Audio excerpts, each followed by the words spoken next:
ਵਾਹਿਗੁਰੂ ਜੀ ਕਾ ਖਾਲਸਾ, ਵਾਹਿਗੁਰੂ ਜੀ ਕੀ ਫਤਿਹ। ਸ਼੍ਰੀ ਗੁਰੂ ਗ੍ਰੰਥ ਸਾਹਿਬ ਦੇ ਅੰਗ ਨੰਬਰ 163 ਤੇ ਵਿਚਾਲੇ ਜੇ ਕਰਕੇ ਹੈ। ਗੌੜੀ ਬੈਰਾਗਣ ਮਹਿਲਾ ਤੀਜਾ। ਰਾਗ ਦਾ ਨਾਂ ਹੈ ਗੌੜੀ ਬੈਰਾਗਣ। ਮਹਿਲਾ ਤੀਜਾ ਦਾ ਮਤਲਬ ਤੀਸਰੇ ਪਾਤਸ਼ਾਹ ਦੀ ਬਾਣੀ ਹੈ, ਗੁਰੂ ਅਮਰਦਾਸ ਮਹਾਰਾਜ। ਸਤਿਗੁਰ ਤੇ ਗਿਆਨ ਪਾਇਆ, ਹਰ ਤਤ ਵਿਚਾਰਾ। ਮਤ ਮਲੀਨ ਪ੍ਰਗਟ ਭਈ, ਜਪ ਨਾਮ ਮੁਰਾਰਾ। ਸ਼ਿਵ ਸ਼ਕਤ ਮਿਟਾਈਆ, ਚੂਕਾ ਅੰਧਿਆਰਾ। ਧੋਰ ਮਸਤਕ ਜਿਨ ਕੋ ਲਿਖਿਆ, ਤਿਨ ਹਰ ਨਾਮ ਪਿਆਰਾ। ਕਹਿੰਦੇ ਸਤਿਗੁਰ ਤੇ ਗਿਆਨ ਪਾਇਆ। ਸਤਿਗੁਰੂ ਤੋਂ ਗਿਆਨ ਪ੍ਰਾਪਤ ਹੋਇਆ। ਕਦ? ਹਰ ਤੱਤ ਵਿਚਾਰ। ਹਰੀ ਬਾਰੇ ਜੋ ਅਸਲੀ ਗੱਲ ਸੀ, ਹਰੀ ਬਾਰੇ ਜੋ ਅਸਲੀ ਗਿਆਨ ਸੀ, ਕਹਿੰਦੇ ਉਹ ਗੁਰੂ ਤੋਂ ਪ੍ਰਾਪਤ ਹੋਇਆ। ਮਤ ਮਲੀਨ ਪ੍ਰਗਟ ਭਈ, ਜਪ ਨਾਮ ਮੁਰਾਰਾ। ਗੁਰੂ ਮਹਾਰਾਜ ਨੇ ਫਿਰ ਸਾਨੂੰ ਨਾਮ ਦੀ ਕਹਿੰਦੇ ਦਾਤ ਦਿੱਤੀ। ਨਾਮ ਜਪ ਜਪ ਕੇ ਮਤ ਮਲੀਨ ਪ੍ਰਗਟ ਪਈ। ਜਿਹੜੀ ਮਲੀਨ ਮਤ ਸੀ, ਗੰਦੀ ਮਤ ਸੀ, ਉਹ ਸਾਫ਼ ਹੋ ਗਈ। ਸਾਫ਼ ਹੋ ਗਈ। ਭਾਵ ਮਤ ਤੋਂ ਸਾਰੀ ਮੈਲ ਉਹ ਸਾਰੀ ਉਤਰ ਗਈ ਹੈ। ਮਤ ਸਾਫ਼ ਹੋ ਗਈ। ਫਿਰ ਕੀ ਹੋਇਆ? ਸ਼ਿਵ ਸ਼ਕਤ ਮਿਟਾਈਆ, ਚੂਕਾ ਅੰਧਿਆਰਾ। ਪਰਮਾਤਮਾ ਨੇ, ਸ਼ਿਵ ਪਰਮਾਤਮਾ, ਸ਼ਕਤ ਸ਼ਕਤੀ ਮਾਇਆ, ਪਰਮਾਤਮਾ ਨੇ ਮਾਇਆ ਦੇ ਪ੍ਰਭਾਵ ਨੂੰ ਖਤਮ ਕਰਤਾ। ਚੂਕਾ ਅੰਧਿਆਰਾ। ਮਾਇਆ ਕਾਰਨ ਜੋ ਅੰਦਰ ਅਗਿਆਨਤਾ ਦਾ ਹਨੇਰਾ ਸੀ, ਚੂਕਾ ਮੈਨੇ ਖਤਮ ਹੋ ਗਏ। ਉਹ ਖਤਮ ਹੋ ਗਏ। ਹਨੇਰੇ ਦਾ ਜੋ ਕਾਰਨ ਸੀ, ਜਦੋਂ ਉਹੀ ਖਤਮ ਹੋ ਗਿਆ ਤਾਂ ਹਨੇਰਾ ਆਪੇ ਹੀ ਖਤਮ ਹੋ ਜਾਏਗਾ। ਮੰਨ ਲਓ ਕਿਸੇ ਨੇ ਸਾਰੇ ਦਰਵਾਜ਼ੇ ਖਿੜਕੀਆਂ ਬੰਦ ਕਰ ਲੈਂਦਾ, ਹਨੇਰਾ ਹੋ ਗਿਆ। ਉਸ ਹਨੇਰੇ ਦਾ ਕਾਰਨ ਤੇ ਹੈ ਕਿ ਦਰਵਾਜ਼ੇ ਖਿੜਕੀਆਂ ਬੰਦ ਕਰਤੀਆਂ। ਜੇ ਉਸ ਦਰਵਾਜ਼ੇ ਖਿੜਕੀਆਂ ਖੋਲ੍ਹ ਦਈਏ, ਹਨੇਰਾ ਖਤਮ ਹੋ ਜਾਏਗਾ। ਮਾਇਆ ਕਾਰਨ ਅੰਦਰ ਅਗਿਆਨਤਾ ਦਾ ਹਨੇਰਾ ਸੀ। ਪਰਮਾਤਮਾ ਨੇ ਇਸ ਮਾਇਆ ਦੇ ਪ੍ਰਭਾਵ ਨੂੰ ਹੀ ਖਤਮ ਕਰਤਾ, ਇਸ ਲਈ ਅਗਿਆਨਤਾ ਦਾ ਹਨੇਰਾ ਖਤਮ ਹੋ ਗਿਆ। ਤੋਰ ਮਸਤਕ ਜਿਨ ਕੋ ਲਿਖਿਆ, ਤਿਨ ਹਰ ਨਾਮ ਪਿਆਰਾ। ਧਰੋਂ ਹੀ ਜਿਨ੍ਹਾਂ ਦੇ ਮੱਥੇ ਤੇ ਪਰਮਾਤਮਾ ਨੇ ਲੇਖ ਲਿਖਤਾ, ਹਰੀ ਦਾ ਨਾਮ ਵੀ ਉਹਨਾਂ ਨੂੰ ਪਿਆਰਾ ਲੱਗਦਾ। ਐਕਚੁਅਲੀ ਤਾਂ ਸਾਰਾ ਕੁਝ ਲਿਖਿਆ ਹੋਇਆ ਹੈ, ਪਰ ਸਾਨੂੰ ਨਾ ਪਤਾ ਹੋਣ ਕਰਕੇ ਅਸੀਂ ਲੱਗੇ ਰਹਿੰਦੇ, ਯਤਨਸ਼ੀਲ ਰਹਿੰਦੇ। ਹੁਣ ਤੁਸੀਂ ਕਹੋਗੇ ਜੇ ਪਹਿਲੇ ਹੀ ਲਿਖਿਆ ਹੋਇਆ ਹੈ ਵੀ ਫਲਾਣਾ ਨਾਮ ਜਪੇਗਾ, ਫਲਾਣਾ ਨਹੀਂ ਜਪੇਗਾ, ਫਲਾਣੇ ਨੂੰ ਰੱਬ ਮਿਲੇਗਾ, ਫਲਾਣੇ ਨੂੰ ਨਹੀਂ ਮਿਲੇਗਾ। ਹੁਣ ਹਰ ਇੱਕ ਨੂੰ ਇਸ ਗੱਲ ਦਾ ਪਤਾ ਨਹੀਂ ਹੈ। ਇਸ ਲਈ ਗੁਰੂ ਮਹਾਰਾਜ ਕਹਿੰਦੇ ਨੇ ਭਾਈ ਨਾਮ ਜਪੋ, ਨਾਮ ਜਪੋ, ਨਾਮ। ਵੀ ਚਲੋ ਜਿਹਦੇ ਭਾਗਾਂ 'ਚ ਹੋਏਗਾ, ਨਾਮ ਜਪਣਾ ਲਿਖਿਆ ਹੋਇਆ, ਉਹ ਜਪ ਲਏਗਾ। ਇਸ ਲਈ ਸਾਨੂੰ ਸਲਾਹ ਦੇਣੀ ਚਾਹੀਦੀ ਹੈ। ਕੋਈ ਨਹੀਂ ਮੰਨਦਾ, ਉਹਦੇ ਨਾਰਾਜ਼ ਹੋਣ ਦੀ ਲੋੜ ਨਹੀਂ ਹੈ। ਹੁਣ ਸਲਾਹ ਮੰਨ ਨਹੀਂ ਰਿਹਾ ਕਿਉਂਕਿ ਉਹਦੀ ਬਦਕਿਸਮਤੀ ਹੈ। ਉਹਦੇ ਭਲੇ ਲਈ ਵੱਡੇ ਬੰਦੇ, ਸਿਆਣੇ ਬੰਦੇ ਸਲਾਹ ਦਿੰਦੇ। ਮੰਨ ਲਓ ਮੈਂ ਕਿਸੇ ਰਿਸ਼ਤੇਦਾਰ ਨੂੰ ਕਹਿਣਾ, ਭਾਈ ਤੂੰ ਸ਼ਰਾਬ ਨਾ ਪੀਆ, ਤੂੰ ਪਹਿਲਾਂ ਹੀ ਗਰੀਬ ਹੈ, ਉੱਪਰੋਂ ਤੂੰ ਸ਼ਰਾਬ ਪੀਨਾ, ਤੇਰੀ ਗਰੀਬੀ ਦੱਸ ਕਿਵੇਂ ਦੂਰ ਹੋਏਗੀ? ਵੀ ਗਰੀਬੀ ਕਿਵੇਂ ਦੂਰ ਹੋਏਗੀ? ਜਿਹੜਾ ਥੋੜ੍ਹਾ ਬਹੁਤਾ ਕਮਾਣਾ ਉਹਦੀ ਸ਼ਰਾਬ ਪੀ ਲੈਣੀ। ਪਰ ਹੁਣ ਜਿਹਦੇ ਭਾਗਾਂ 'ਚ ਲਿਖਿਆ ਹੀ ਹੋਇਆ ਉਹ ਫਿਰ ਉਹ ਨਹੀਂ ਮੰਨਦਾ, ਉਹਨੂੰ ਜਿੰਨਾ ਮਰਜ਼ੀ ਕਹਿ ਲਓ ਨਹੀਂ ਮੰਨਦਾ। ਪਹਿਲਾਂ ਮੈਂ ਤੁਹਾਨੂੰ ਸੁਣਾ, ਮੈਂ ਇੱਕ ਪਿੰਡ 'ਚ ਗਿਆ, ਉਹਨਾਂ ਦੇ ਅਖੰਡ ਪਾਠ ਸੀ, ਕਥਾ ਵਾਰਤਾ ਕੀਤੀ। ਕੀ ਦੇਖਦਾ ਬਈ ਉਹਨਾਂ ਨੇ ਇੱਕ ਵੱਡਾ ਕਮਰਾ ਸੀ, ਉਹਦੇ ਦੋ ਬਣਾਏ ਹੋਏ ਸਨ, ਵਿੱਚ ਕੰਧ ਕੱਢ ਕੇ। ਪਹਿਲਾਂ ਉਸ ਸਾਰੇ ਕਮਰੇ ਨੂੰ ਰੰਗ ਰੋਗਨ ਹੋਇਆ ਸੀ, ਪਰ ਜਿਹੜੀ ਉਹਨਾਂ ਕੰਧ ਕੱਢੀ ਸੀ ਉਹਨੂੰ ਨਾ ਪਲਸਤਰ ਹੋਇਆ ਸੀ ਨਾ ਰੰਗ ਰੋਗਨ ਹੋਇਆ ਸੀ। ਰੋਟੀ ਖਾਣ ਤੋਂ ਬਾਅਦ ਅਜੇ ਸੰਗਤ ਬੈਠੀ, ਰਿਸ਼ਤੇਦਾਰ ਬੈਠੇ। ਮੈਂ ਕਿਹਾ ਜੀ ਘਰ ਦਾ ਮਾਲਕ ਕੌਣ ਹੈ? ਕਹਿੰਦੇ ਫਲਾਣਾ। ਮੈਂ ਲਿਆ ਸਦਕੇ ਜਰਾ ਆ ਗਿਆ। ਮੈਂ ਜੀ ਸੱਚੋ ਸੱਚ ਦੱਸੋ ਤੁਸੀਂ ਸ਼ਰਾਬ ਪੀਣੀ? ਕਹਿੰਦਾ ਹਾਂਜੀ। ਮੈਂ ਦੇਖੋ ਅੱਜ ਸੁਣਦੇ ਨੇ ਲੋਕ, ਤੁਸੀਂ ਸ਼ਰਾਬ ਪੀਣੀ ਛੱਡ ਦਿਓ, ਮੈਂ ਸਾਰਿਆਂ ਦੇ ਸਾਹਮਣੇ ਵਾਅਦਾ ਕਰਦਾ, ਜਦ ਤੁਸੀਂ 2 ਮਹੀਨੇ ਛੱਡੀ ਰੱਖੀ ਅਤੇ ਮੈਨੂੰ ਰਿਪੋਰਟ ਮਿਲ ਗਈ ਤੁਸੀਂ ਸ਼ਰਾਬ ਛੱਡਤੀ ਹੈ, ਮੈਂ ਆਪਣੇ ਮਿਸਤਰੀ ਮਜ਼ਦੂਰ ਸਾਰਾ ਕੁਝ ਲਿਆ ਕੇ ਤੁਹਾਡੀ ਕੰਧ ਨੂੰ ਪਲਸਤਰ ਵੀ ਕਰਾ ਕੇ ਜਾਵਾਂਗਾ ਅਤੇ ਰੰਗ ਰੋਗਨ ਵੀ ਕਰਾ ਕੇ ਜਾਵਾਂਗਾ।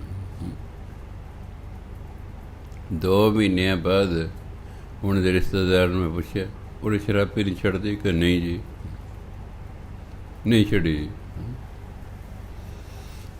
ਇਸ ਲਈ ਫਿਰ ਕੀ ਕਰ ਸਕਦਾ ਬੰਦਾ? ਦੇਖੋ ਹੈ ਵੀ ਮੈਂ ਕਹਿੰਦਾ ਮੈਂ ਤੇਰੀ ਕੰਧ ਵੀ ਪਲਸਤਰ ਕਰਾ ਜਾਊ, ਰੰਗ ਰੋਗਨ ਵੀ ਕਰਾ ਦਾਂਗਾ, ਤੂੰ ਸ਼ਰਾਬ ਪੀਣੀ ਬੰਦ ਕਰ ਦੇ। ਨਹੀਂ, ਹੁਣ ਜੇ ਸ਼ਰਾਬਾਂ ਪੀਵੀ ਜਿਹੜੇ ਫਿਰ ਪਲਸਤਰ ਕਿੱਥੋਂ ਹੋਣੇ ਅਤੇ ਰੰਗ ਰੋਗਨ ਕਿੱਥੋਂ ਹੋਣੇ? ਜਦੋਂ ਬਦਕਿਸਮਤੀ ਬੰਦੇ ਦੀ ਲਿਖੀ ਹੋਵੇ ਇਹ ਬੰਦਾ ਨਹੀਂ ਮੰਨਦਾ ਕਿਸੇ ਦੀ, ਇਸ ਲਈ ਕਿਸੇ 'ਤੇ ਮੱਥਾ ਮਾਰੀ ਜਾਣ ਦਾ ਕੋਈ ਫਾਇਦਾ ਨਹੀਂ। ਇੱਕ ਦੁਆਰੇ ਅਗਲੇ ਸਮਝਾ ਦਿਓ, ਨਹੀਂ ਮੰਨਦਾ, ਚੰਗਾ ਭਾਈ ਤੂੰ ਜਾਣ, ਤੇਰਾ ਕੰਮ ਜਾਣੇ। ਹੁਣ ਅਸੀਂ ਆਪਣੇ ਵਿਦਿਆਰਥੀਆਂ ਨੂੰ ਸਮਝਾਉਂਦੇ ਰਹਿੰਦੇ ਸੀ ਸਟੇਜ 'ਤੇ ਖੜ੍ਹ ਕੇ, ਵੀ ਵੱਡੇ ਹੋ ਕੇ ਇਹ ਨਾ ਕਹਿਣ ਵੀ ਸਾਡੇ ਸਰ ਨੇ ਸਾਨੂੰ ਤਾਂ ਦੱਸਿਆ ਹੀ ਨਹੀਂ, ਜੇ ਦੱਸਿਆ ਹੁੰਦਾ ਸ਼ਾਇਦ ਅਸੀਂ ਇਸ ਤਰ੍ਹਾਂ ਨਾ ਕਰਦੇ, ਵੀ ਫਿਰ ਇਹਨਾਂ ਕੋਲ ਬਹਾਨਾ ਨਹੀਂ ਰਹੇਗਾ। ਇਸ ਲਈ ਅਸੀਂ ਦੱਸਦੇ ਰਹਿੰਦੇ ਸੀ, ਉਹ ਮੰਨਣ ਨਾ ਮੰਨਣ, ਉਹ ਮੰਨਣ ਨਾ ਮੰਨਣ, ਦੱਸਣਾ ਸਾਡਾ ਫਰਜ਼ ਹੈ, ਸਮਝਾਉਣਾ ਸਾਡਾ ਫਰਜ਼ ਹੈ। ਗੁਰਬਾਣੀ ਵਾਰੀ ਵਾਰੀ ਇਸ ਲਈ ਸਮਝਾਉਂਦੀ ਰਹਿੰਦੀ ਹੈ। 35 ਦੇ 35 ਨੇ ਹੀ ਸਮਝਾਇਆ, ਇੱਕ ਨੇ ਨਹੀਂ ਸਮਝਾਇਆ। ਜਿਨ੍ਹਾਂ ਦੀ ਬਾਣੀ ਵੀ ਦਰਜ ਹੈ ਇਹਨਾਂ ਸਾਰਿਆਂ ਨੇ ਹੀ ਸਾਨੂੰ ਸਮਝਾਇਆ ਭਈ ਆਹ ਕਰੋ, ਆਹ ਨਾ ਕਰੋ। ਉਹਨਾਂ ਬਹੁਤਾ ਜ਼ੋਰ ਇਸ ਲਈ ਨਹੀਂ ਦਿੱਤਾ ਕਿਉਂਕਿ ਉਹਨਾਂ ਨੂੰ ਪਤਾ ਸੀ ਵੀ ਜੋ ਇਹਨਾਂ ਦੇ ਭਾਗਾਂ 'ਚ ਲਿਖਿਆ ਕਰਨਾ ਤਾਂ ਉਸ ਰਹੀ। ਪਰ ਚਲੋ ਜੇ ਕਿਤੇ ਚੰਗੇ ਭਾਗ ਲਿਖੇ ਹੋਣਗੇ ਤਾਂ ਫਿਰ ਉਸ 'ਤੇ ਕਿਰਪਾ ਹੋ ਜਾਏਗੀ। ਇਸ ਲਈ ਤਾਂ ਉਹਨੇ ਲਿਖਿਆ, ਧੁਰ ਮਸਤਕ ਜਿਨ ਕੋ ਲਿਖਿਆ, ਧੁਰੋਂ ਹੀ ਪਰਮਾਤਮਾ ਦੇ ਦਰ ਤੋਂ ਹੀ ਜਿਹਨਾਂ ਦੇ ਮੱਥੇ 'ਤੇ ਲਿਖਿਆ ਗਿਆ ਨਾ ਵੀ ਨਾਮ ਜਪਣਗੇ ਤਿੰਨ ਹਰ ਨਾਮ ਪਿਆਰਾ, ਉਹਨਾਂ ਨੂੰ ਹਰੀ ਦਾ ਨਾਮ ਪਿਆਰਾ ਲੱਗਦਾ। ਪੜ੍ਹਾਈ ਵੀ ਉਹਨੂੰ ਹੀ ਪਿਆਰੀ ਲੱਗਦੀ ਹੈ ਜਿਹਦੇ ਭਾਗਾਂ 'ਚ ਬਹੁਤ ਪੜ੍ਹਨਾ ਲਿਖਿਆ ਹੋਇਆ ਹੈ। ਜਿਹਦੇ ਭਾਗਾਂ 'ਚ ਬਹੁਤ ਪੜ੍ਹਨਾ ਲਿਖਿਆ ਹੈ ਨਾ ਉਹਨੂੰ ਪੜ੍ਹਾਈ ਪਿਆਰੀ ਲੱਗਦੀ, ਲੱਗੋ ਹੀ ਰਹਿੰਦਾ। ਮੈਂ ਦੇਖੇ ਕਈ ਬੱਚਿਆਂ ਨੂੰ ਪੇਰੈਂਟਸ ਕਹਿੰਦੇ ਭਾਈ ਸੌਂ ਜਾਓ, ਹੁਣ ਬਹੁਤ ਰਾਤ ਹੋ ਗਈ ਪੜ੍ਹਦੇ ਹੋਏ ਹਾਂ, ਸੌਂ ਜਾਓ, ਲੱਗੇ ਰਹੇ ਬਸ।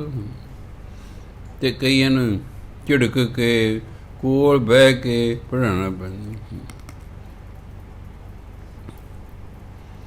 ਇੱਕ ਕੁੜੀ ਨੂੰ ਮੈਂ ਪੁੱਛਿਆ ਤੂੰ ਕਿੰਨੇ ਵਜੇ ਉੱਠਦੀ? ਕਹਿੰਦੀ 4 ਵਜੇ। ਮੈਂ ਤੈਨੂੰ ਕੌਣ ਉਠਾਉਂਦਾ? ਕਹਿੰਦੇ ਮੇਰੀ ਮਾਂ ਮੈਨੂੰ ਉਠਾਉਂਦੀ। ਮੈਂ ਫਿਰ ਤੂੰ ਕੀ ਕਰਦੀ? ਉਹ ਕਹਿੰਦੇ ਸਰਦੀਆਂ ਦਾ ਮੌਸਮ ਸੀ, ਕਹਿੰਦੇ ਗਰਮ ਪਾਣੀ ਕਰ ਦਿੰਦੀ ਆ ਵੀ ਲੈ ਬੇਟਾ ਮੂੰਹ ਹੱਥ ਧੋ ਲੈ, ਪਰ ਇਸ਼ਨਾਨ ਕਰ, ਸੁਸਤੀ ਰਹਿ ਜਾਏਗੀ। ਫਿਰ ਉਹ ਮੈਨੂੰ ਚਾਹ ਦਾ ਕੱਪ ਬਣਾ ਕੇ ਦਿੰਦੀ। ਵੀ ਲੈ ਪਈ ਹੁਣ ਪੜ੍ਹ। ਫਿਰ ਉਹ ਮੇਰੇ ਕੋਲ ਹੀ ਬੈਠੀ ਰਹਿੰਦੀ ਹੈ ਤਾਂ ਜੋ ਮੈਨੂੰ ਨੀਂਦ ਨਾ ਆਵੇ, ਮੈਂ ਸੁਸਤ ਨਾ ਹੋ ਜਾ। ਉਹ ਆਪਣਾ ਕੋਈ ਸਵੈਟਰ ਬੁਣਦੀ ਰਹਿੰਦੀ, ਕੋਈ ਕੋਟੀ ਬੁਣਦੀ ਰਹਿੰਦੀ ਹੈ, ਉਹ ਮੇਰੇ ਕੋਲ ਹੀ ਬੈਠੀ ਰਹਿੰਦੀ ਹੈ। ਕਈ ਮਾਂ ਪਿਓ ਕਿੰਨਾ ਬਾਲ ਬੱਚੇ ਵੀ ਕਿਸੇ ਨਾ ਕਿਸੇ ਤਰ੍ਹਾਂ ਇਹ ਪੜ੍ਹ ਜਾਣ।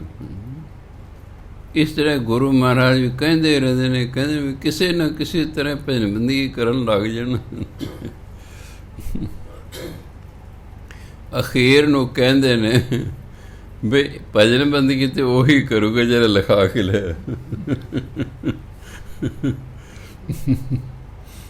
ਪਹਿਲਾਂ ਕਹਿੰਦੇ ਭਜਨ ਬੰਦਗੀ ਕਰੋ, ਭਜਨ ਬੰਦਗੀ ਕਰੋ, ਭਜਨ ਬੰਦਗੀ। ਅਖੀਰਲੀ ਲਾਈਨ ਚੱਕ ਕਹਿੰਦੇ ਨੇ ਭਜਨ ਬੰਦਗੀ ਉਹੀ ਕਰੇਗਾ ਜਿਹੜਾ ਲਿਖਾ ਕੇ ਲਿਆ। ਸੋ ਗੁਰੂ ਮਹਾਰਾਜ ਕਹਿੰਦੇ ਤੋਰ ਮਸਤਕ ਜਿਨ ਕੋ ਲਿਖਿਆ ਤਿਨ ਹਰ ਨਾਮ ਪਿਆਰਾ। ਔਰ ਕਹਿੰਦੇ ਜੀ ਫਿਰ ਇਹ ਕਹਿਣ ਦੀ ਕੀ ਲੋੜ ਹੈ? ਹੁਣ ਜਿਹਦੇ ਮੱਥੇ 'ਤੇ ਲਿਖਿਆ ਹੀ ਨਹੀਂ ਜਾਂ ਲਿਖਿਆ ਹੋਇਆ ਹੈ, ਉਹਨੂੰ ਜਿਹਦੇ ਲਿਖਿਆ ਉਹਨੂੰ ਕਹਿਣ ਦੀ ਕੀ ਲੋੜ ਹੈ?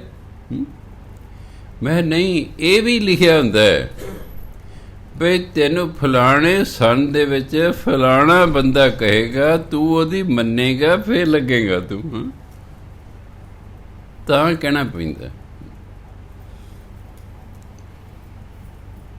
ਹੁਣ ਦੇਖੋ, ਭਜਨ ਬੰਦਗੀ ਸੱਜਣ ਠੱਗ ਦੇ ਭਾਗਾਂ 'ਚ ਲਿਖੀ ਹੋਈ ਸੀ, ਪਰ ਲਿਖੀ ਜਿਸ ਉਮਰ ਦੇ ਵਿੱਚ ਸੀ ਉਸ ਉਮਰ 'ਚ ਜਾ ਕੇ ਹੀ ਗੁਰੂ ਨਾਨਕ ਦੇਵ ਜੀ ਨੂੰ ਮਿਲੇ।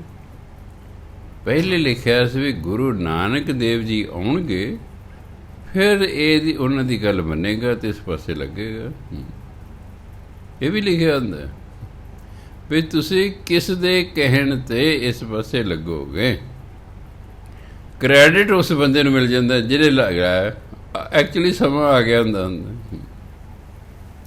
ਐਕਚੁਅਲੀ ਉਹਦਾ ਸਮਾਂ ਆ ਗਿਆ ਹੁੰਦਾ ਹੈ ਅਤੇ ਬਸ ਉਹ ਥੋੜ੍ਹਾ ਜਿਹਾ ਇੱਕ ਬਹਾਨਾ ਬਣ ਜਾਂਦਾ ਹੈ ਵੀ ਫਲਾਣੇ ਨੇ ਜੀ ਆਹ ਕਿਰਪਾ ਕਰਤੀ। ਸੋ ਇਸ ਲਈ ਬਾਣੀ ਕਹਿੰਦੀ ਰਹਿੰਦੀ ਹੈ ਅਤੇ ਅਸੀਂ ਵੀ ਕਹਿੰਦੇ ਰਹਿਣਾ ਕਿ ਭਾਈ ਭਜਨ ਬੰਦਗੀ ਕਰੋ, ਮਨੁੱਖਾ ਜੀਵਨ ਮਿਲਿਆ, ਫਿਰ ਪਤਾ ਨਹੀਂ ਮਿਲੇ ਨਾ ਮਿਲੇ, ਇਹ ਇਸੇ ਕੰਮ ਲਈ ਮਿਲਿਆ ਹੋਇਆ। ਹੋਰ ਜਿਹੜੇ ਤੁਸੀਂ ਕੰਮ ਕਰ ਰਹੇ ਹੋ ਉਹ ਤਾਂ ਕਿਸੇ ਲੇਖੇ 'ਚ ਨਹੀਂ ਹੈਗੇ ਵੀ ਭਜਨ ਬੰਦਗੀ ਕਰਿਆ ਕਰੋ। ਕਹੀ ਜਾਓ ਕਹੀ ਜਾਓ, ਕੋਈ ਨਾ ਕੋਈ ਮੰਨ ਜਾਂਦਾ। ਹੁਣ ਪਰਮਾਤਮਾ ਨੇ ਦੇਖਿਆ ਵੀ ਇਸ ਏਰੀਏ 'ਚ ਬਹੁਤ ਪਾਠ ਸਿੱਖਣ ਵਾਲੇ ਲੋਕ ਹਨ,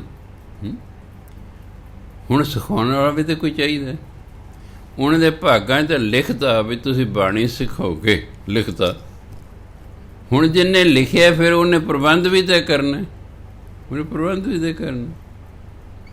ਉਹਨੇ ਕਿੱਥੇ ਨੰਗਲ, ਉੱਥੋਂ ਮੇਰੀ ਬਦਲੀ, ਕਿੱਥੇ ਹਰਿਆਣਾ, ਹਰਿਆਣੇ ਤੋਂ ਪਹਿਲਾਂ ਪੰਜਾਬ 'ਚ ਰਹਿੰਦਾ, ਨੰਗਲ ਲੱਗਾ ਮੈਂ ਉੱਥੋਂ, ਮੇਰੀ ਸ਼ਾਦੀ ਪਟਿਆਲੇ ਹੋ ਗਈ, ਪਰਮਾਤਮਾ ਨੇ ਇੱਥੇ ਪਟਿਆਲੇ ਲਿਆਂਦਾ। ਫਿਰ ਇਸ ਏਰੀਏ 'ਚ ਘਰ ਬਣਾਇਆ ਵੀ ਹਾਂ ਇਸ ਏਰੀਏ 'ਚ ਦੇ ਲੋਕਾਂ ਨੇ, ਆਲੇ ਦੇ ਲੋਕਾਂ ਨੇ ਜ਼ਿਆਦਾ ਪਾਠ ਸਿੱਖਣਾ।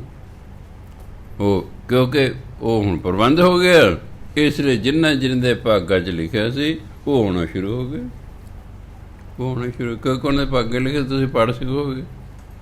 ਇਸ ਲਈ ਇਹ ਨਹੀਂ ਕਿ ਜੈਮਲ ਸਿੰਘ ਸਿਖਾਉਣ ਲੱਗੇ, ਸਿੱਖਣਾ ਤੁਸੀਂ ਸੀ।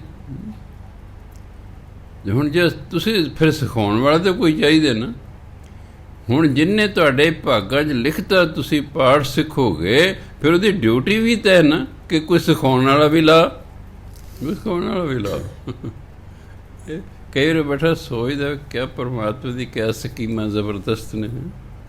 ਉਹ ਐਵੇਂ ਨਹੀਂ ਲਿਖ ਦਿੰਦਾ, ਉਹ ਲਿਖ ਦਿੰਦਾ ਫਲਾਣੇ ਸਣ 'ਚ ਜਾ ਕੇ ਤੇਰੇ 'ਚ ਪਰਿਵਰਤਨ ਆਵੇਗਾ। ਉਹ ਫਿਰ ਵਿਧ ਬਣ ਜਾਂਦੀ, ਉਹ ਵਿਧ ਬਣ ਜਾਂਦੀ। 1971 14 ਅਗਸਤ 1971 ਨੂੰ ਮੇਰਾ MA ਦਾ ਰਿਜ਼ਲਟ ਆਇਆ। ਮੈਂ ਆਪਣੇ ਪ੍ਰਿੰਸੀਪਲ ਨੂੰ ਸਵੇਰੇ 6 ਵਜੇ ਦੱਸਣ ਚਲੇ ਗਿਆ। ਉਹ ਮੈਨੂੰ ਪੁੱਛਦੇ ਰਹਿੰਦੇ ਬੜੀ ਦੇਰ ਹੋ ਗਈ, ਰਿਜ਼ਲਟ ਨਹੀਂ ਆਇਆ।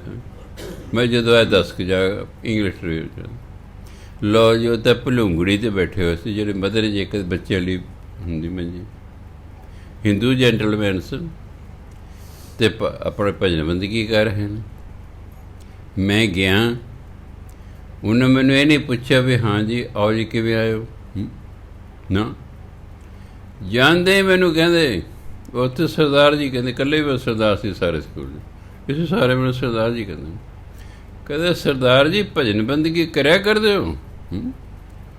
ਹੁਣ ਜਿਹੜਾ ਬੰਦਾ ਪੜ੍ਹ ਰਿਹਾ ਹੈ, ਪੜ੍ਹਾ ਰਿਹਾ ਹੈ, ਟਿਊਸ਼ਨਾਂ ਕਰ ਰਿਹਾ ਹੈ, ਆਪਣੀ ਰੋਟੀ ਪਾਣੀ ਪਕਾ ਰਿਹਾ, ਆਪਣੇ ਉਹਦੇ ਕੋਲ ਕਿੱਥੇ ਹੈ ਟਾਈਮ।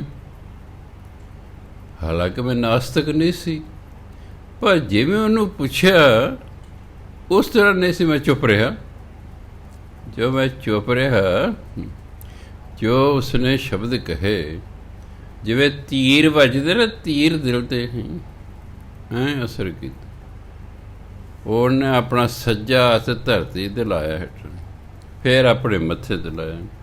ਕਹਿੰਦਾ ਜਿਸ ਭਗਵਾਨ ਨੇ ਤੁਹਾਨੂੰ ਮਨੁੱਖਾ ਜੀਵਨ ਦਿੱਤਾ, ਫਿਰ ਧਰਤੀ 'ਤੇ ਹੱਥ ਲਾਇਆ, ਫਿਰ ਆਪਣੇ ਮੱਥੇ 'ਤੇ ਲਾਇਆ।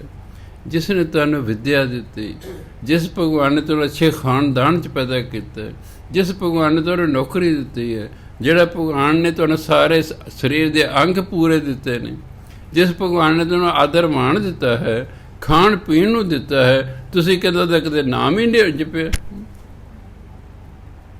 ਮੈਨੂੰ ਕੁਛ ਔੜੇ ਹੀ ਨਹੀਂ। ਅਤੇ ਬਸ ਫਿਰ ਬਦਲ ਗਿਆ ਜੈਮਲ ਸਿੰਘ। ਬਸ ਸਮਾਂ ਆ ਗਿਆ ਨਾ, ਐਕਚੁਅਲੀ ਸਮਾਂ ਆ ਗਿਆ, ਕਿਉਂਕਿ ਮੇਰਾ ਰਿਜ਼ਲਟ ਆਇਆ ਸੀ, ਮੈਂ ਪਾਸ ਸੀ, ਸਤੋਗੁਣੀ ਸੀ। ਦੇਖੋ ਸਾਡੇ 'ਤੇ ਅਸਰ ਨਾ ਜਦੋਂ ਅਸੀਂ ਸਤੋਗੁਣੀ ਹਾਂ ਨਾ ਉਦੋਂ ਹੁੰਦਾ, ਜੇ ਤਮੋ ਜਾਂ ਰਜੋਗੁਣੀ ਫਿਰ ਨਹੀਂ ਹੁੰਦਾ ਅਸਰ। ਸਤੋਗੁਣੀ ਸੀ ਕਿ ਪਾਸ ਹੋਇਆ ਸੀ, ਸਵੇਰ ਸਵੇਰ ਦਾ ਮੌਸਮ ਸੀ। ਸਤੋਗੁਣੀ ਹੋਣ ਕਰਕੇ ਜੋ ਉਸਨੇ ਕਿਹਾ, ਕਿੱਥੇ 71 ਕਿੱਥੇ 21, 50 ਸਾਲ ਹੋ ਗਏ ਨਾ, 50 ਸਾਲ ਹੋ ਗਏ। ਉਸੇ ਤਰ੍ਹਾਂ ਉਹ ਐਕਸ਼ਨ ਜੋ ਉੱਥੇ ਹੋਇਆ, ਜਿੱਥੇ ਮੈਂ ਖੜ੍ਹਾ ਸੀ, ਜਿੱਥੇ ਉਹ ਬੈਠੇ ਸੀ, ਜੋ ਗੱਲਬਾਤ ਹੋਈ, ਉਹ ਸਾਰਾ ਮੇਰੇ ਸਾਹਮਣੇ ਸੀਨ ਆ ਜਾਂਦਾ। ਕਿਉਂ ਇਸ ਪਾਸੇ ਪਰਮਾਤਮਾ ਨੇ ਮੈਨੂੰ ਲਾਉਣਾ ਸੀ, ਉਹ ਸਮਾਂ ਆ ਗਿਆ ਸੀ, ਵੇਲਾ ਆ ਗਿਆ, ਅਤੇ ਉਹਨਾਂ ਨੇ ਕੁਦਰਤੀ ਕਹਿਤਾ ਮੈਨੂੰ, ਉਹ ਮੇਰੇ 'ਤੇ ਅਸਰ ਹੋ ਗਿਆ। ਬਸ ਫਿਰ ਜਦ ਬਾਣੀ ਪੜ੍ਹਦਾ ਕਬੀਰ ਸਾਹਿਬ ਤੱਕ ਪਹੁੰਚਿਆ, ਤਾਂ ਜਦ ਉਹਨਾਂ ਦੀ ਬਾਣੀ ਪੜ੍ਹਨੀ, ਕਬੀਰ ਸਤਿਗੁਰ ਸੂਰਮੇ ਬਾਹਿਆ ਬਾਣ ਜੋ ਏਕ, ਬਾਹਿਆ ਮੈਨੇ ਚਲਾਇਆ, ਬਾਣ ਮੈਨੇ ਤੀਰ, ਬਾਹਿਆ ਬਾਣ ਜੋ ਏਕ, ਲਾਗਤ ਹੀ ਭੋਏ ਗਿਰ ਪਰਿਆ, ਪਰਿਆ ਕਲੇਜੇ ਛੇਕ। ਹੋ ਗਿਆ ਸਿੱਧਾ ਹੀ ਅਸਰ। ਜਦੋਂ ਗੁਰੂ ਕੋ ਤੀਰ ਚਲਾਉਂਦਾ ਨਾ, ਬਸ ਬੰਦਾ ਮੂਰਛ ਤੋਂ ਡਿੱਗ ਪੈਂਦਾ ਹੈ। ਸੋ ਸਮਾਂ ਹੁੰਦਾ ਹਰ ਇੱਕ ਚੀਜ਼ ਦਾ, ਹਰ ਇੱਕ ਚੀਜ਼ ਨੇ ਸਮੇਂ 'ਤੇ ਆ ਕੇ ਮਿਲਣਾ ਹੁੰਦਾ। ਆਪਾਂ ਕਾਹਲੇ ਪੈ ਜਾਂਦੇ। ਸਭ ਕੁਛ ਪਹਿਲਾਂ ਲਿਖਿਆ ਹੋਇਆ, ਤੁਹਾਨੂੰ ਕੀ ਮਿਲਣਾ, ਕਦੋਂ ਮਿਲਣਾ, ਕਿਸ ਰਾਹੀਂ ਮਿਲਣਾ, ਕਿੱਥੇ ਮਿਲਣਾ, ਕਿੰਨਾ ਮਿਲਣਾ। ਸੋ ਤਾਂ ਗੁਰੂ ਮਹਾਰਾਜ ਕਹਿੰਦੇ, ਤੋਰ ਮਸਤਕ ਜਿਨ ਕੋ ਲਿਖਿਆ ਤਿਨ ਹਰ ਨਾਮ ਪਿਆਰਾ। ਤੋਰੋਂ ਹੀ ਜਿਨ੍ਹਾਂ ਦੇ ਮੱਥੇ 'ਤੇ ਪਰਮਾਤਮਾ ਲਿਖਦਾ, ਉਹਨਾਂ ਨੂੰ ਨਾਮ ਪਿਆਰਾ ਲੱਗਦਾ ਹੈ। ਹਰ ਕਿਤ ਬਿਦ ਪਾਈਐ ਸੰਤ ਜਨੋਂ, ਜਿਸ ਦੇਖ ਹੋਂ ਜੀਵਾਂ। ਹਰ ਬਿਰ ਚਸਾ ਨ ਜੀਵਤੀ, ਗੁਰ ਮੇਲਿਓ ਹਰ ਰਸ ਪੀਵਾਂ। ਹਰ ਕਿਤ ਬਿਦ ਪਾਈਐ ਸੰਤ ਜਨੋਂ, ਹੈ ਸੰਤ ਜਨੋਂ, ਕਿਸ ਤਰੀਕੇ, ਕਿਤ ਕਿਸ, ਬਿਦ ਤਰੀਕਾ, ਹਰੀ ਕਿਸ ਤਰੀਕੇ ਨਾਲ ਮਿਲਦਾ। ਜਿਸ ਦੇਖ ਹੋਂ ਜੀਵਾਂ, ਜਿਸ ਹਰੀ ਨੂੰ ਵੇਖ ਕੇ ਮੈਂ ਜਿਵਾਂ ਹੋਂ, ਜਿਉਂਦਾ ਹੋ ਜਾ। ਗੁਰੂ ਵਾਲੀ ਦੀ ਆਖਾਂ ਜੀਵਾਂ ਵਿਸਰੇ ਮਰ ਜਾ। ਜਿਸ ਨੂੰ ਵੇਖ ਕੇ ਮੈਂ ਅੰਦਰੋਂ ਮੇਰਾ ਮਨ ਜਿਉਂਦਾ ਹੋ ਜਾਏ। ਅਸਲ ਸਾਡੇ ਮਨ ਮੁਰਦੇ ਹੋ ਗਏ ਨੇ, ਅਸੀਂ ਦੇਖਣ ਨੂੰ ਜਿਉਂਦੇ ਹਾਂ, ਮਨ ਉਦਾਸ ਹੈ, ਕਿਸੇ ਦਾ ਮਨ ਦੁਖੀ ਹੈ, ਕਿਸੇ ਦਾ ਖੁਸ਼ ਹੈ, ਕਿਸੇ ਦਾ ਖੁਸ਼ ਹੈ। ਹੈ ਸੰਤ ਜਨੋ, ਮੈਂ ਕਿਸ ਤਰੀਕੇ ਨਾਲ ਪਰਮਾਤਮਾ ਨੂੰ ਮਿਲਾਂ ਤਾਂ ਜੋ ਮੈਂ ਉਸਦੇ ਦਰਸ਼ਨ ਕਰ ਸਕਾਂ। ਹਰ ਬਿਰਚ ਸਾਰਾ ਜੀਵ ਤੀ, ਗੁਰ ਮੇਲਿਓ ਹਰ ਰਸ ਪੀਵ। ਮੈਂ ਹਰੀ ਤੋਂ ਬਿਨਾਂ ਇੱਕ ਚਸਾ, ਅੱਖ ਝਮਕਦੇ ਨਾ ਆਪਾਂ ਵਿਸੂਏ, ਇੱਕ ਵਾਰੀ ਅੱਖ ਝਮਕੀ ਵਿਸੂਆ, 15 ਵਾਰੀ ਅੱਖ ਝਮਕੀ ਚਸਾ। ਵਿਸੂਏ ਚਸਿਆਂ ਘੜੀਆਂ 24.5 ਮਿੰਟ ਦੀ ਘੜੀ ਹੁੰਦੀ। ਇੱਕ ਵਾਰੀ ਅੱਖ ਝਮਕੀ ਇੰਨੇ ਸਮੇਂ ਨੂੰ ਕਹਿੰਦੇ ਨੇ ਵਿਸੂਆ। 15 ਵਾਰੀ ਅੱਖ ਝਮਕੀ ਇੰਨੇ ਸਮੇਂ ਨੂੰ ਕਹਿੰਦੇ ਨੇ ਚਸਾ। ਉਹਦੇ ਉੱਪਰ ਫਿਰ ਘੜੀ ਹੁੰਦੀ, ਉਹ ਹੁੰਦੀ 24.5 ਮਿੰਟ ਦੀ। ਘੜੀਆਂ ਤੋਂ ਫਿਰ ਅੱਗੇ ਪਹਿਰ ਬਣਦੇ, ਪਹਿਰ ਤੋਂ ਫਿਰ ਦਿਨ ਅਤੇ ਰਾਤ ਬਣਦੇ ਹਨ। ਭਾਵ ਥੋੜ੍ਹੀ ਦੇਰ ਲਈ ਵੀ ਹਰ ਬਿਨ ਚਸਾ ਨਾ ਜੀਤੀ, ਮੈਂ ਹਰੀ ਤੋਂ ਬਿਨਾਂ ਇੱਕ ਸੈਕਿੰਡ ਵੀ ਜਿਉਂਦੀ ਨਹੀਂ ਰਹਿ ਸਕਦੀ। ਗੁਰ ਮੇਲਿਓ ਹਰ ਰਸ ਪੀਵਾਂ। ਹੇ ਗੁਰੂ ਮਹਾਰਾਜ, ਮੇਰਾ ਮੇਲ ਪਰਮਾਤਮਾ ਨਾਲ ਕਰ ਦਿਓ ਤਾਂ ਜੋ ਮੈਂ ਹਰ ਰਸ, ਨਾਮ ਰਸ ਪੀ ਸਕਾਂ। ਰਹਾਉ ਹਾਂ ਹਰ ਗੁਣ ਗਾਵਾਂ ਨਿਤ, ਹਾਂ ਹਰ ਗੁਣ ਗਾਵਾਂ ਨਿਤ, ਹਰ ਸੁਣੀ ਹਰ ਹਰ ਗਤ ਕੀਨੀ।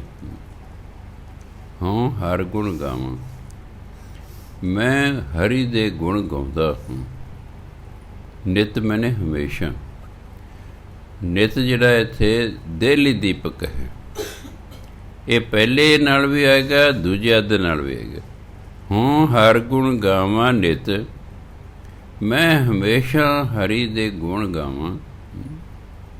ਨਿਤ ਹਰ ਸੁਣੀ, ਅਤੇ ਹਮੇਸ਼ਾ ਪਰਮਾਤਮਾ ਦਾ ਨਾਮ ਸੁਣਦਾ ਰਹਾਂ। ਇੱਥੇ ਨਿਤ ਇਹਨੂੰ ਕਹੇ ਦੇਲੀ ਦੀਪਕ, ਜਿਹੜਾ ਦੋਨੋਂ ਪਾਸੇ ਲੱਗਦਾ ਹੋਵੇ। ਹਾਂ ਹਰ ਗੁਣ ਗਾਵਾਂ ਨਿਤ ਹਰ ਸੁਣੀ, ਫਿਰ ਕੀ ਹੋਏਗਾ? ਹਰ ਹਰ ਗਤ ਕੀਨੀ।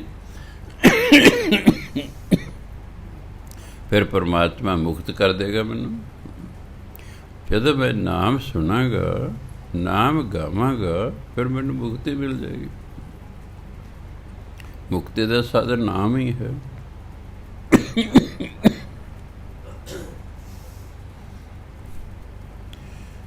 ਹਰ ਰਸ ਗੁਰ ਤੇ ਪਾਇਆ, ਮੇਰਾ ਮਨ ਤਨ ਲੀਨੀ। ਮੈਨੂੰ ਗੁਰੂ ਤੋਂ ਹਰੀ ਰਸ ਪ੍ਰਾਪਤ ਹੋਇਆ। ਨਾਮ ਦੇ ਵਿੱਚ ਮੈਨੂੰ ਰਸ ਆਉਣ ਲੱਗ ਪਿਆ, ਇਹਨੂੰ ਕਹਿੰਦੇ ਹਰ ਰਸ। ਗੁਰੂ ਤੋਂ ਮੈਨੂੰ ਹਰ ਰਸ ਪ੍ਰਾਪਤ ਹੋ ਗਿਆ। ਮੇਰਾ ਮਨ ਤਨ ਲੀਨੀ, ਮੇਰਾ ਮਨ ਅਤੇ ਤਨ ਇਸ ਹਰੀ ਰਸ 'ਚੋਂ ਲੀਨ ਹੋ ਗਿਆ। ਲੀਨ ਹੋ ਗਿਆ। ਜਿਵੇਂ ਭੌਰਾ ਹੁੰਦਾ, ਜਿਹੜਾ ਫੁੱਲ ਉਹਨੂੰ ਮਿੱਠਾ ਲੱਗਦਾ, ਉਸ 'ਤੇ ਬੈਠ ਕੇ ਉਹਨੂੰ ਚੂਸਣਾ ਸ਼ੁਰੂ ਕਰ ਦਿੰਦਾ। ਉਹ ਇੰਨਾ ਲੀਨ ਹੋ ਜਾਂਦਾ ਉਸ ਰਸ ਚੂਸਣ 'ਚ ਕਿ ਉਹਨੂੰ ਯਾਦ ਹੀ ਨਹੀਂ ਰਹਿੰਦਾ ਵੀ ਦਿਨ ਛਿਪ ਗਿਆ।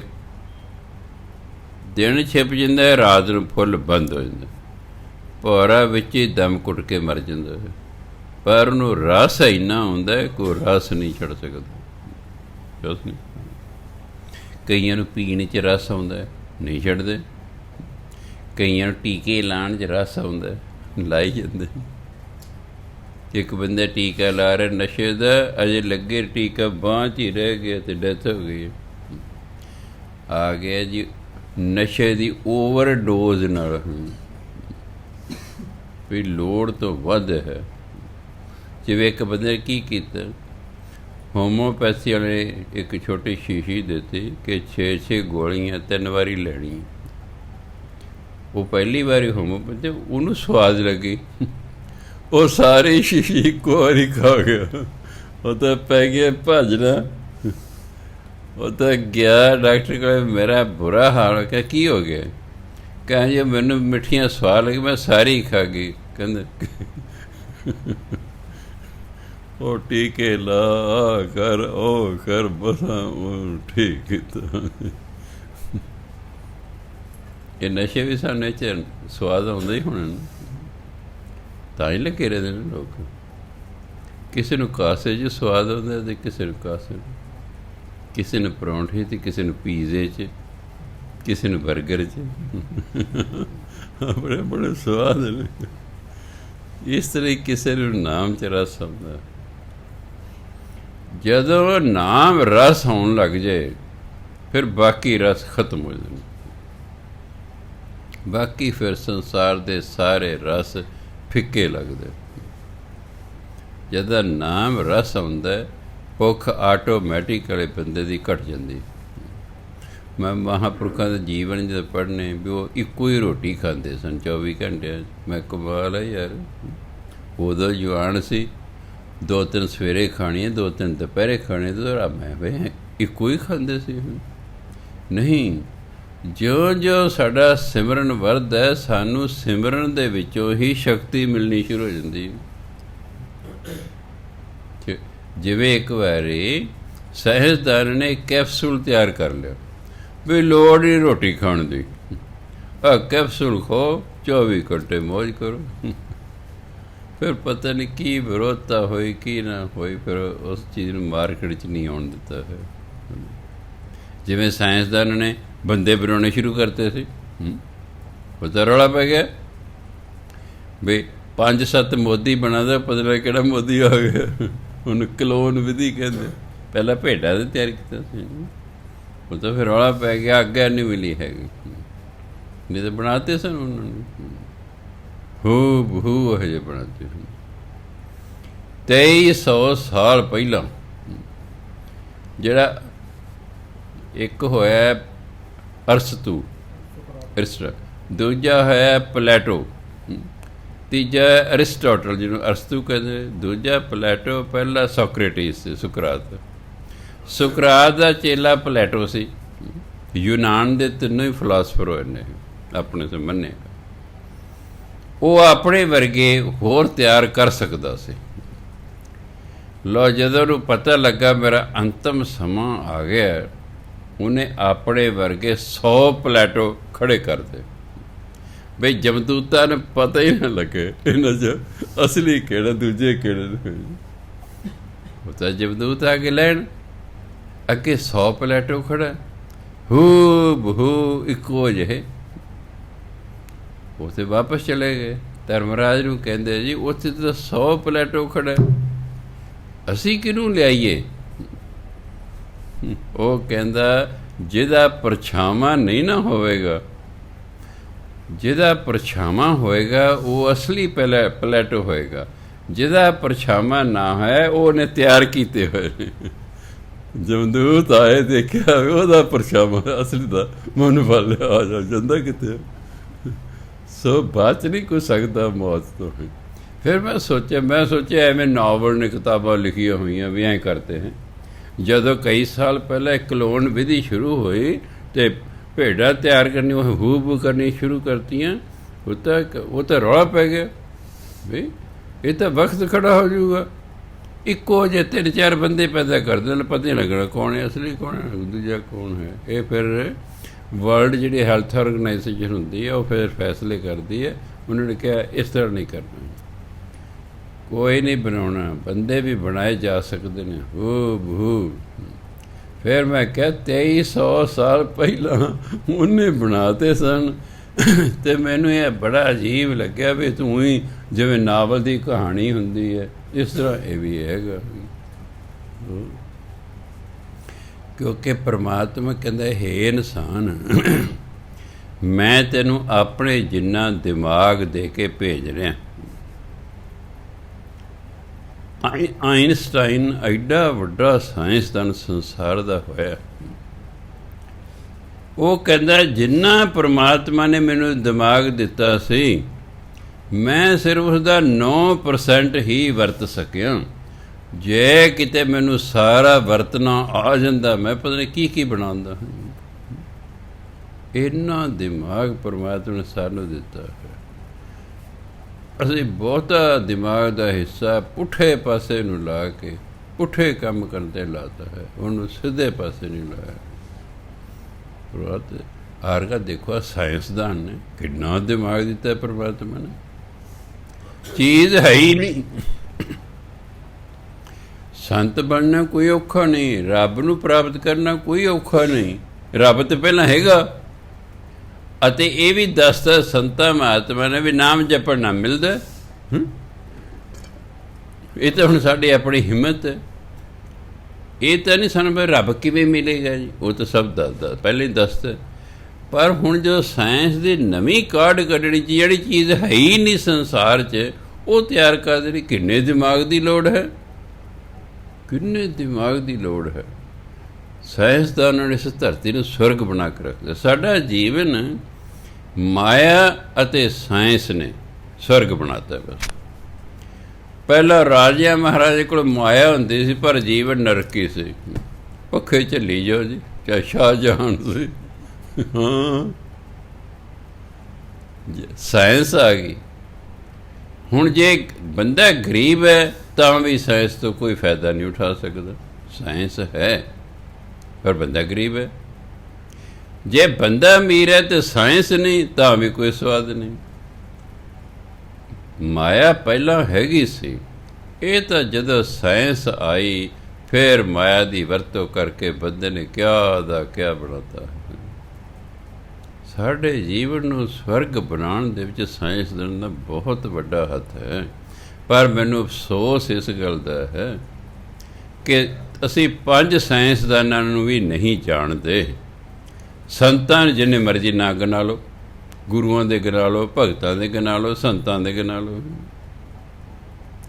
ਜਿਨ੍ਹਾਂ ਨੇ ਕੋਈ ਨਵੀਂ ਖੋਜ ਕੋਈ ਨਹੀਂ ਕੀਤੀ। ਰੱਬ ਹੈਗਾ, ਨਾਮ ਜਪਣ ਨਾ ਮਿਲਣਾ, ਬਸ ਉਹਨਾਂ ਜਪੀ ਗਏ ਹੋ।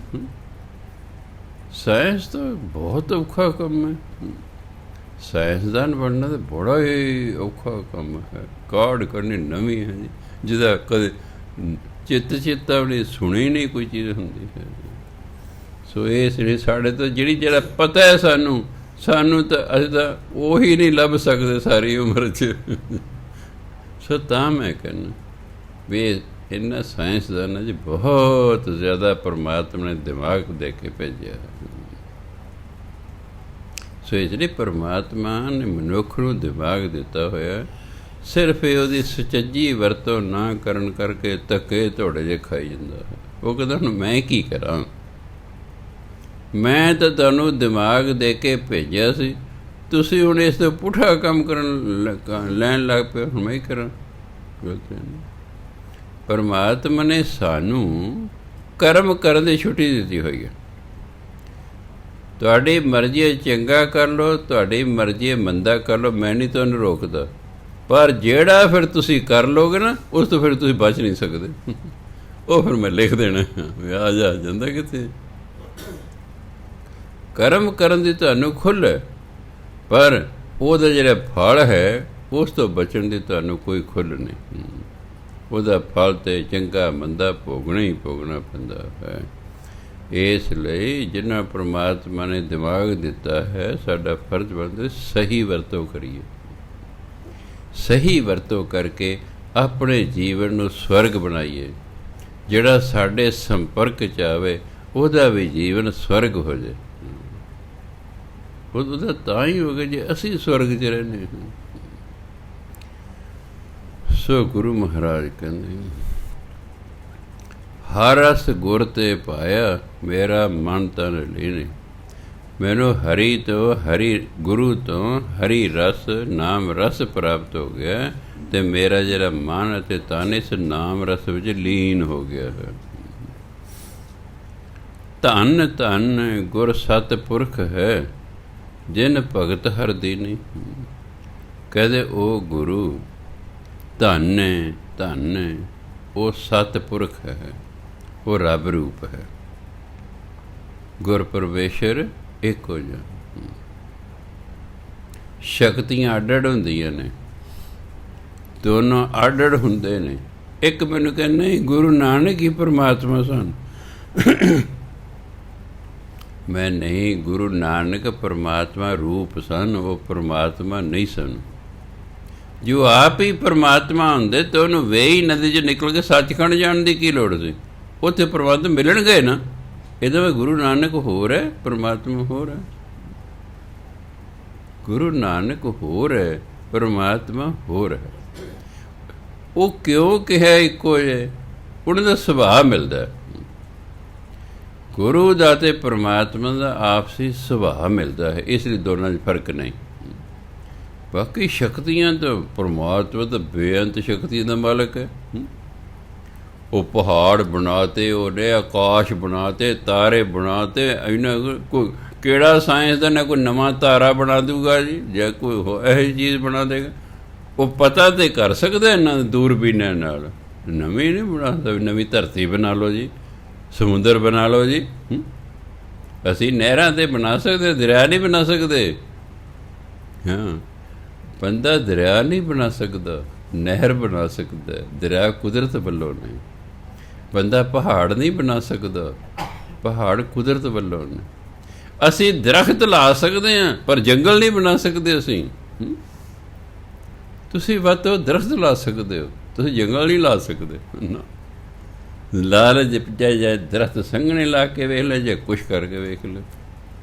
5-7 ਕਿੱਲਿਆਂ 'ਚ ਤੁਸੀਂ ਦਰਖਤ ਲਾ ਲਓ, ਅਤੇ ਇੱਕ ਪਾਸੇ ਤੁਹਾਡੇ ਦਰਖਤ ਲੱਗੇ ਹੋਣ ਅਤੇ ਦੂਜੇ ਪਾਸੇ ਅਸਲੀ ਜੰਗਲ ਹੋਵੇ, ਅਤੇ ਕਿਸੇ ਨੂੰ ਪੁੱਛੋ ਵੀ ਇਹਨਾਂ 'ਚ ਜੰਗਲ ਕਿਹੜਾ ਹੈ, ਉਹ ਦੱਸੂਗਾ ਜੰਗਲ ਹੈ। ਇਹ ਤਾਂ ਤੁਸੀਂ ਬੂਟੇ ਲਾਏ ਨੇ। ਅਸੀਂ ਦਰਖਤ ਲਾ ਸਕਦੇ ਹਾਂ, ਅਸੀਂ ਜੰਗਲ ਨਹੀਂ ਬਣਾ ਸਕਦੇ। ਨਾ ਅੱਜ ਤੱਕ ਕਿਸੇ ਮਹਾਂਪੁਰਖ ਨੇ, ਪੀਰ ਪੈਗੰਬਰ ਨੇ ਇਸ ਤਰ੍ਹਾਂ ਕੁਛ ਕੀਤਾ। ਸੋ ਕੁਦਰਤ ਪਰਮਾਤਮਾ ਤੇ ਬੇਅੰਤ ਸ਼ਕਤੀਆਂ ਦਾ ਮਾਲਕ ਹੈ, ਉਹਦਾ ਤਾਂ ਕੋਈ ਮੁਕਾਬਲਾ ਹੀ ਨਹੀਂ ਹੈਗਾ। ਇਸ ਲਈ ਇਹ ਤਾਂ ਗੁਰੂ ਮਹਾਰਾਜ ਦਾ ਅਤੇ ਪਰਮਾਤਮਾ ਦਾ ਸੁਭਾਅ ਇੱਕੋ ਜਿਹਾ ਹੁੰਦਾ। ਸੁਭਾਅ ਇੱਕੋ ਜਿਹਾ ਹੋਣ ਕਰਕੇ ਉਹਨਾਂ ਦੀ ਆਪਸ 'ਚ ਬਣ ਆਉਂਦੀ ਹੈ। ਸਾਡੀ ਗੁਰੂ ਨਾਲ ਨਹੀਂ ਬਣ ਆਉਂਦੀ। ਕਿਉਂ? ਸਾਡਾ ਸੁਭਾਅ ਗੁਰੂ ਮਹਾਰਾਜ ਨਾਲ ਮੇਲ ਹੀ ਨਹੀਂ ਖਾਂਦਾ। ਜੋ ਸਾਡੇ ਗੁਰੂ ਨਾਲ ਹੀ ਨਹੀਂ ਬਣਾਉਣੀ ਤਾਂ ਰੱਬ ਨਾਲ ਕੀ ਬਣਾਉਣੀ ਹੈ? ਜੋ ਉਹਨੇ ਸਾਨੂੰ ਮਿਲਣਾ ਕੀ ਹੈ?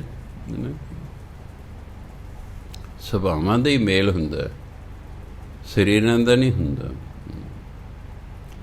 ਜੇ ਦੋ ਜੀਆਂ ਦਾ ਸੁਭਾਅ ਮਿਲਦਾ ਨਾ, ਫਿਰ ਤਾਂ ਆਪਸ 'ਚ ਬਣੀ ਰਹੇਗੀ, ਨਹੀਂ ਤਾਂ ਟੁੱਟ-ਫੁੱਟ ਹੋ ਜਾਏਗੀ। ਟੁੱਟ-ਫੁੱਟ ਤਾਂ ਕਿ ਗੁਰ ਪਰਮੇਸ਼ਰ ਏਕੋ ਜਾਣ, ਇਸ ਲਈ ਕਿਹਾ। ਉਂਝ ਗੁਰੂ ਅੱਡ ਹੈ, ਰੱਬ ਅੱਡ ਹੈ। ਹਾਂ, ਗੁਰੂ ਮਹਾਰਾਜ ਦੇ ਵਿੱਚ ਰੱਬ ਵਾਲਾ ਸੁਭਾਅ ਹੈ, ਉਹਦੇ ਵਾਲੇ ਗੁਣ ਹਨ। ਸੋ ਤਾਂ ਕਹਿੰਦੇ ਧੰਨ ਧੰਨ ਗੁਰ ਸਤਿਪੁਰਖ ਹੈ। ਧੰਨ ਹੈ ਗੁਰੂ, ਉਹ ਸਤਿਪੁਰਖ ਹੈ। ਜਿਨ ਭਗਤ ਹਰ ਦੇਨੇ, ਜਿਸ ਨੇ ਮੈਨੂੰ ਭਗਤੀ ਦੀ ਦਾਤ ਦਿੱਤੀ। ਕਿ ਜਿਸ ਨੇ ਮੈਨੂੰ ਭਗਤੀ ਦੀ ਦਾਤ ਦਿੱਤੀ ਹੈ ਨਾ, ਉਹ ਕਹਿੰਦੇ ਧੰਨ ਹੈ, ਉਹ ਧੰਨ ਹੈ, ਉਹ ਧੰਨ ਹੈ, ਉਹ ਸਤਿਪੁਰਖ ਹੈ। ਗੁਰੂ ਨੂੰ ਵੀ ਸਤਿਪੁਰਖ ਕਿਹਾ ਜਾਂਦਾ ਹੈ। ਜਿਸ ਗੁਰ ਤੇ ਹਰ ਪਾਇਆ, ਸੋ ਗੁਰ ਹਮ ਕੀਨੀ। ਜਿਸ ਗੁਰੂ ਤੋਂ ਸਾਨੂੰ ਹਰੀ ਦੀ ਪ੍ਰਾਪਤੀ ਹੋਈ ਹੈ, ਅਸੀਂ ਉਹਨੂੰ ਆਪਣਾ ਬਣਾ ਲਿਆ, ਗੁਰੂ ਬਣਾ ਲਿਆ। ਜੇ ਆਪਾਂ ਗੁਰੂ ਧਾਰਨ ਕਰੀਏ ਅਤੇ ਫਿਰ ਆਪਾਂ ਨੂੰ ਪਰਮਾਤਮਾ ਦੀ ਪ੍ਰਾਪਤੀ ਹੋ ਜਾਏ। ਕਹਿੰਦੇ ਇਸ ਲਈ ਮੈਂ ਜਿਸ ਗੁਰੂ ਤੋਂ ਹਰੀ ਦੀ ਪ੍ਰਾਪਤੀ ਹੁੰਦੀ ਹੈ, ਉਸ ਨੂੰ ਮੈਂ ਗੁਰੂ ਬਣਾ ਲਿਆ ਹੈ। ਜਿਸ ਗੁਰੂ ਤੋਂ ਹਰੀ ਦੀ ਪ੍ਰਾਪਤੀ ਹੁੰਦੀ ਹੈ, ਉਸ ਨੂੰ ਮੈਂ ਆਪਣਾ ਗੁਰੂ ਬਣਾ ਲਿਆ। ਅੱਗੇ ਕਹਿੰਦੇ ਗੁਣ ਦਾਤਾ ਹਰ ਰਾਏ ਹੈ, ਹਮ ਅਵਗਣਿਆਰੇ। ਪਰਮਾਤਮਾ ਤਾਂ ਗੁਣ ਦਾਤਾ ਹੈ, ਗੁਣਾਂ ਦਾ ਦਾਤਾ ਹੈ। ਉਹ ਤੇ ਗੁਣ ਦੇਣ ਵਾਲਾ ਹੈ। ਉਹ ਕਿਸੇ ਨੂੰ ਔਗਣ ਨਹੀਂ ਦਿੰਦਾ, ਉਹ ਜੋ ਦਿੰਦਾ ਗੁਣ ਹੀ ਦਿੰਦਾ। ਇਸ ਨੂੰ ਕਹਿੰਦੇ ਗੁਣ ਦਾਤਾ। ਹਰ ਰਾਏ ਪਾ ਪਰਮਾਤਮਾ। ਪਰਮਾਤਮਾ ਗੁਣਾਂ ਦਾ ਦਾਤਾ ਹੈ। ਹਮ ਅਵਗਣਿਆਰੇ, ਪਰ ਅਸੀਂ ਔਗਣਿਆਰੇ ਹਾਂ। ਅਸੀਂ ਔਗਣਿਆਰੇ ਹਾਂ ਅਤੇ ਪਰਮਾਤਮਾ ਗੁਣਵਾਨ ਹੈ। ਪਾਪੀ ਪਾਥਰ ਡੂਬਦੇ, ਗੁਰਮਤਿ ਹਰ ਤਾਰੇ। ਅਸੀਂ ਕਹਿੰਦੇ ਪੱਥਰ ਦੀ ਨਹੀਂ ਆਈ, ਜਿਵੇਂ ਪੱਥਰ ਪਾਣੀ 'ਚ ਡੁੱਬ ਜਾਂਦਾ ਹੈ। ਅਸੀਂ ਇੰਨੇ ਕਠੋਰ ਚਿੱਤ ਹਾਂ ਕਿ ਜਿਵੇਂ ਪੱਥਰ ਪਾਣੀ ਡੁੱਬਦਾ ਐਂ ਹੀ ਅਸੀਂ ਵੀ ਡੁੱਬ ਰਹੇ ਹਾਂ। ਹੁਣ ਤਰਨਾ ਗੁਰਮਤਿ ਹਰਿ ਤਰਿ, ਪਰਮਾਤਮਾ ਗੁਰੂ ਦੀ ਮੱਤ ਦੇ ਕੇ ਮਨੁੱਖ ਡੁੱਬਦੇ ਹੈ ਨੂੰ ਤਾਰ ਦਿੰਦਾ ਹੈ। ਭਾਵ ਇਹ ਬੁਰਾਈਆਂ ਦੇ ਵਿੱਚ ਡੁੱਬ ਰਿਹਾ ਸੀ, ਇਹਨੂੰ ਗੁਰੂ ਦੀ ਮੱਤ ਦਿੱਤੀ, ਇਹ ਗੁਰੂ ਦੇ ਮੱਤ 'ਤੇ ਚੱਲਿਆ ਅਤੇ ਉਹਨਾਂ ਬੁਰਾਈਆਂ 'ਚ ਬਾਹਰ ਨਿਕਲ ਗਿਆ, ਤਰ ਗਿਆ। ਤੂੰ ਗੁਣਦਾਤਾ ਨਿਰਮਲ ਹਮ ਅਵਗਣਿਆਰੇ। ਹੈ ਪਰਮਾਤਮਾ ਤੂੰ ਤੇ ਗੁਣਦਾਤਾ ਹੈ, ਨਿਰਮਲਾ ਤੂੰ ਤੇ ਪਵਿੱਤਰ ਹੈ, ਹਮ ਅਵਗਣਿਆਰੇ ਅਸੀਂ ਅਵਗਣਿਆਰੇ ਹਾਂ, ਅਸੀਂ ਅਵਗਣਿਆਰੇ। ਹਰ ਸ਼ਰਨਾਗਤ ਰਾਖ ਲਿਓ ਮੂੜ ਮੁਗਧ ਨਿਸਤਾਰੇ। ਹੈ ਪਰਮਾਤਮਾ ਮੈਨੂੰ ਆਪਣੀ ਸ਼ਰਨ 'ਚ ਰੱਖ ਲਾ। ਅਸੀਂ ਤਾਂ ਮੂੜ ਮੂਰਖ ਹਾਂ, ਮੁਗਧ ਮਹਾ ਮੂਰਖ ਹਾਂ, ਸਾਡਾ ਪਾਰ ਉਤਾਰਾ ਕਰ ਦਿਓ। ਕਹਿੰਦੇ ਮੈਂ ਤੇਰੀ ਸ਼ਰਨ 'ਚ ਆਇਆ, ਕਿਉਂਕਿ ਜਦੋਂ ਸ਼ਰਨ 'ਚ ਕਿਸੇ ਦੀ ਸ਼ਰਨ 'ਚ ਚਲੇ ਜਾਈਏ ਸਾਰੀ ਜ਼ਿੰਮੇਵਾਰੀ ਉਸ ਦੀ ਹੋ ਜਾਂਦੀ। ਜਿਹੜੇ ਭਗਤ ਸਨ, ਸੰਤ ਮਹਾਤਮਾ ਜਿਹੜੇ ਬਣੇ, ਇਹ ਪਰਮਾਤਮਾ ਦੀ ਸ਼ਰਨ 'ਚ ਰਹੇ। ਫਿਰ ਜਿਵੇਂ ਪਰਮਾਤਮਾ ਨੇ ਕਿਹਾ ਉਵੇਂ ਉਹਨਾਂ ਨੇ ਕੀਤਾ। ਜੋ ਸੰਤ ਸੀਤਲ ਸਿੰਘ ਮਹਾਰਾਜ ਨੂੰ ਪੁੱਛਿਆ ਵੀ ਇਹ ਤੁਹਾਨੂੰ ਕਿਵੇਂ ਪ੍ਰਾਪਤੀ ਹੋਈ ਹੈ? ਕਹਿੰਦੇ 1945 ਦੇ ਵਿੱਚ ਸਾਡੇ ਪਿੰਡ 'ਚ ਜੋਤਸ਼ੀ ਆ ਗਿਆ। ਚਲੋ ਉਦੋਂ ਮੈਂ ਅਜੇ ਜਵਾਨ ਸੀ, ਮੈਂ ਵੀ ਚਲਿਆ ਗਿਆ। ਮੇਰਾ ਹੱਥ ਦੇਖ ਕੇ ਕਹਿੰਦਾ ਤੁਸੀਂ ਕੁਝ ਸਾਲਾਂ ਬਾਅਦ ਇੱਥੋਂ ਚਲੇ ਜਾਓਗੇ, ਦੂਰ ਪੂਰਬ 'ਚ ਜਾਓਗੇ। ਉਦੋਂ ਪਾਕਿਸਤਾਨ ਕਹਿੰਦਾ ਸੀ ਰਹਿੰਦੇ, ਪੂਰਬ 'ਚ ਜਾਓ। ਨੰਬਰ 1 ਉੱਥੇ ਜਾ ਕੇ ਤੁਹਾਨੂੰ ਸਰਕਾਰੀ ਨੌਕਰੀ ਮਿਲੇਗੀ, ਉੱਥੇ ਜਾ ਕੇ ਹੀ ਤੁਹਾਨੂੰ ਪਰਮਾਤਮਾ ਦੀ ਪ੍ਰਾਪਤੀ ਹੋਵੇਗੀ। ਕਦੇ ਉਹਦਾ ਚਿੱਤ ਚੇਤਾ ਵੀ ਨਹੀਂ ਸੀ ਵੀ ਹਿੰਦੁਸਤਾਨ ਪਾਕਿਸਤਾਨ ਬਣਨਾ। ਉਹੀ ਗੱਲ ਕੁਝ ਸਾਲਾਂ ਬਾਅਦ ਉਹ ਕਿੱਥੇ ਕਦੇ ਪਾਕਿਸਤਾਨ ਸੀ, ਅਸੀਂ ਉੱਥੋਂ ਰੋਪੜ ਜ਼ਿਲ੍ਹੇ 'ਚ ਆ ਜ਼ਮੀਨ ਮਿਲੀ, ਇੱਥੇ ਆ ਗਏ। ਇੱਥੇ ਕਹਿੰਦਾ ਕੋਈ ਮੇਰਾ ਜਾਣੂ ਸੀ, ਉਹ ਕਹਿੰਦਾ ਤੈਨੂੰ ਨਾ ਜੰਗਲਾਤ ਮਹਿਕਮੇ 'ਚ ਮੈਂ ਨੌਕਰੀ ਦਿਲਾ ਦੇਣਾ। ਉਹ ਜਿਹੜਾ ਅਫਸਰ ਹੈ ਮੇਰਾ ਜਾਣੂ ਹੈ, ਮੈਂ ਦਿਲਾ ਦੇ ਭਾਈ, ਮੈਨੂੰ ਜੋ ਅਸੀਂ ਕਹਿੰਦੇ ਤੈਨੂੰ ਸਰਕਾਰੀ ਨੌਕਰੀ ਮਿਲੇਗੀ। ਉਹਨੇ ਮੈਨੂੰ ਕਿ ਜੰਗਲਾਤ ਬਹਿ ਕੇ ਨੌਕਰੀ ਦਿਲਾ ਦਿੱਤੀ, ਮੈਂ ਸਰਕਾਰੀ ਨੌਕਰੀ 'ਤੇ ਲੱਗ ਗਿਆ। ਫਿਰ ਕਹਿੰਦੇ ਮੇਰਾ ਜਿਹੜਾ ਹੈ ਮੇਲ ਇੱਕ ਮਹਾਂਪੁਰਖਾਂ ਨਾਲ, ਮੈਨੂੰ ਉਹਨਾਂ ਦਾ ਨਾਂ ਭੁੱਲ ਗਿਆ ਹੈ, ਉਹਨਾਂ ਨਾਲ ਹੋ ਗਿਆ। ਹਾਂਜੀ ਹਾਂ, ਬਾਬਾ ਪ੍ਰੀਤਮ ਸਿੰਘ, ਉਹਨਾਂ ਨਾਲ ਮੇਲ ਹੋ ਗਿਆ। ਕਹਿੰਦੇ ਇੱਕ ਕਮਰਾ ਸੀ, ਨਾਲ ਹੀ ਗੁਸਲਖਾਨਾ ਸੀ। ਉਹਨਾਂ ਨੂੰ ਇੱਕ ਸ਼ਬਦ ਦਿੱਤਾ ਕਦੇ ਉਹਨਾਂ ਨੇ ਵੀ ਤੈਨੂੰ ਨਾ ਇੱਕੋ ਰੋਟੀ ਖਾਣ ਨੂੰ ਮਿਲਣੀ ਹੈ ਦੁਪਹਿਰੇ, ਉਹਦੀ ਕੋਈ ਸਬਜ਼ੀ ਮਿਲਣੀ ਹੈ ਜਿਹਨੇ ਨਾਲ ਤੂੰ ਰੋਟੀ ਖਾ ਸਕੇ। ਪਾਣੀ ਦਾ ਘੜਾ ਸਵੇਰੇ ਨੌਕਰ ਨੇ ਆਉਣਾ, ਉਹਨੇ ਰੱਖ ਦੇਣਾ, ਗਲਾਸ ਉੱਤੇ ਰੱਖ ਦੇਣਾ ਵੀ ਪਾਣੀ ਆਪਣਾ ਪੀ ਲਿਆ ਕਰੇ। ਨਹਾਉਣਾ ਧੋਣਾ, ਗੁਸਲਖਾਨਾ ਬਣਿਆ ਹੋਇਆ, ਅਤੇ ਇਸ ਕਮਰੇ 'ਚੋਂ 40 ਦਿਨ ਬਾਹਰ ਨਹੀਂ ਆਉਣਾ। ਬਸ ਇਹਦਾ ਜਾਪ ਕਰਦੇ ਰਹਿਣਾ। ਨੀਂਦ ਆ ਜੇ ਇੱਥੇ ਸੌਂ ਜਾਣਾ, ਸਵੇਰੇ ਉੱਠ ਕੇ ਨਹਾ ਧੋ ਕੇ ਫਿਰ ਇਸ ਸ਼ਬਦ ਜਾਪ ਕਰਦੇ ਰਹੋ। ਐਂ ਕਹਿੰਦੇ ਉਹ 40 ਦਿਨਾਂ ਬਾਅਦ ਮੈਨੂੰ ਇੱਕ ਅੱਧਾ ਦਿਨ ਉਹਨੇ ਬਾਹਰ ਕੱਢਣਾ ਵੀ ਇਹਨੂੰ ਕੋਈ ਬਾਹਰਲੀ ਹਵਾ ਲੱਗ ਲੈ। ਐਂ 3 ਸਾਲ ਕਹਿੰਦਾ ਉਹਨਾਂ ਨੇ ਮੇਰੇ ਤੋਂ ਚਲੀਹ ਕਰਵਾਇਆ, 3 ਸਾਲ ਲਗਾਤਾਰ ਇਕੱਲੇ ਹੀ ਮੈਂ ਹੁੰਦਾ ਸੀ, ਕੋਈ ਨਹੀਂ, ਨਾ ਕੋਈ ਅਖਬਾਰ, ਨਾ ਕੋਈ ਰੇਡੀਓ। ਉਹ ਜਿਹੜਾ ਪਾਣੀ ਰੱਖਣ ਆਉਂਦਾ ਸੀ ਉਹਨੂੰ ਮਹਾਂਪੁਰਖਾਂ ਦਾ ਕਹਿੰਦਾ ਹਦਾਇਤ ਸੀ, ਤੂੰ ਗੱਲ ਨਹੀਂ ਕੋਈ ਕਰਨੀ। ਇਹਦੇ ਘਰ ਵਾਲਾ ਕੋਈ ਮਰ ਗਿਆ, ਜਿਉਂਦਾ ਕੁਛ ਹੈ, ਇਹਨੂੰ ਦੱਸਣਾ ਕੁਛ ਨਹੀਂ ਦੱਸਣਾ, ਬਸ ਤੂੰ ਮੂੰਹ ਬੰਨ੍ਹ ਕੇ ਜਾਣਾ, ਬਸ ਜਾ ਕੇ ਇਹਦੀ ਰੋਟੀ ਅਤੇ ਪਾਣੀ ਉੱਥੇ ਰੱਖਣ ਬਸ। 3 ਸਾਲਾਂ ਬਾਅਦ ਬਸ ਫਿਰ ਮੇਰੇ 'ਤੇ ਕਿਰਪਾ ਹੋ ਗਈ। ਸੋ ਇਸ ਲਈ ਕਹਿੰਦੇ ਤਿੰਨੋਂ ਗੱਲਾਂ ਲਿਖੀਆਂ ਹੋਈਆਂ ਸਨ। ਤਾਂ ਮੈਂ ਕਹਿਣਾ ਵੀ ਜੋ ਕੁਛ ਅਸੀਂ ਬਣਨਾ ਉਹ ਪਹਿਲੇ ਹੀ ਲਿਖਿਆ ਹੋਇਆ, ਬਸ ਉਹ ਫਿਰ ਸਾਧਨ ਬਣਦਾ, ਬਸ ਵਿਧ ਬਣਦੀ ਹੈ। ਵੀ ਉਹਨੂੰ ਰੋਪੜ ਜ਼ਿਲ੍ਹੇ 'ਚ ਆ ਕੇ ਅੱਖ ਪ੍ਰਾਪਤੀ ਹੋਣੀ ਸੀ, ਉਹ ਉੱਥੋਂ ਪਾਕਿਸਤਾਨ ਤੋਂ ਹਿੱਲਣਾ ਸੀ, ਇੱਥੇ ਆ ਕੇ ਨੌਕਰੀ ਮਿਲਣੀ ਸੀ। ਹੁਣ ਸਾਰਾ ਕੁਛ ਫਿਰ ਕਹਿ ਜਦੋਂ ਮੇਰੀ ਸ਼ਾਦੀ ਹੋ ਗਈ ਸੀ, ਜਦੋਂ ਨੂੰ ਮੈਨੂੰ ਇਹ ਪ੍ਰਾਪਤੀ ਹੋਈ। ਮੈਂ ਕਹਿੰਦੇ ਆਪਣੀ ਘਰ ਵਾਲੀ ਜਗੀਰ ਕੌਰ ਮਰਸ਼ਾ ਦਾ ਨਾਂ ਸੀ। ਕਹਿੰਦੇ ਉਹਨਾਂ ਦੇ ਮਗਰ ਜੀਵਨ ਦੇਖਿਆ। ਫਿਰ ਮੈਂ ਉਹਨਾਂ ਨੂੰ ਬਿਠਾ ਕੇ ਸਾਰੀ ਕਹਾਣੀ ਸੁਣਾਈ। ਕਹਿੰਦੇ ਮੈਂ ਨਾ ਭਾਈ ਬਚਿੱਤਰ ਸਿੰਘ ਸੀ, ਗੁਰੂ ਗੋਬਿੰਦ ਸਿੰਘ, ਮੈਂ ਭਾਈ ਮਨੀ ਸਿੰਘ ਦਾ ਸਪੁੱਤਰ। ਅਸੀਂ 12 ਭਰਾ ਸੀ। ਕਹਿੰਦੇ ਅਸੀਂ ਭਾਈ ਮਨੀ ਸਿੰਘ ਦੇ 12 ਪੁੱਤਰ ਸਨ। ਤਾਂ ਕਹਿੰਦੇ ਅਸੀਂ ਜਿਹੜਾ ਹੈ ਉਹ ਮੈਂ ਉਹਨਾਂ ਦਾ ਲੜਕਾ ਸੀ, ਭਾਈ ਮਨੀ ਸਿੰਘ ਦਾ, ਕਿ ਮੇਰਾ ਨਾਂ ਉਸ ਸਮੇਂ ਬਚਿੱਤਰ ਸਿੰਘ ਹੁੰਦਾ ਸੀ।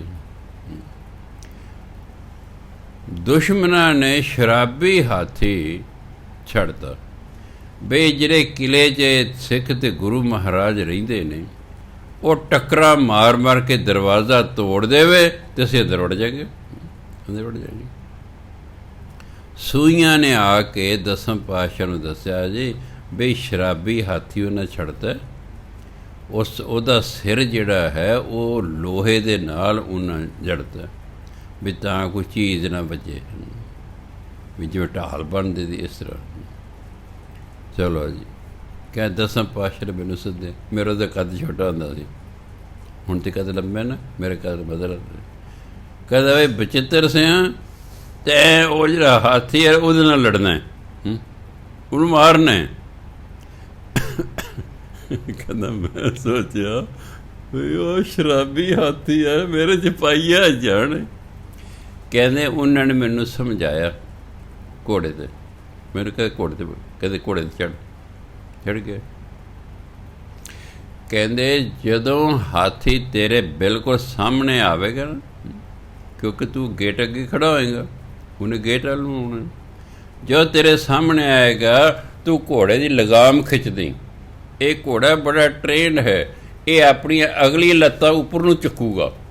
ਜਦੋਂ ਉੱਪਰ ਨੂੰ ਚੱਕੇਗਾ ਘੋੜਾ ਉੱਚਾ ਹੋ ਗਿਆ ਕਿ ਨਹੀਂ, ਤੂੰ ਜਿਹੜੇ ਪੈਡਲ ਜਿਹਨੂੰ ਆਪਾਂ ਕੀ ਕਹਿੰਦੇ ਹਾਂ, ਰਕਾਬ, ਉਹ ਉੱਥੇ ਪੈਰ ਰੱਖ ਕੇ ਤੂੰ ਸਿੱਧਾ ਖੜੇ ਹੋ ਜਾਣਾ।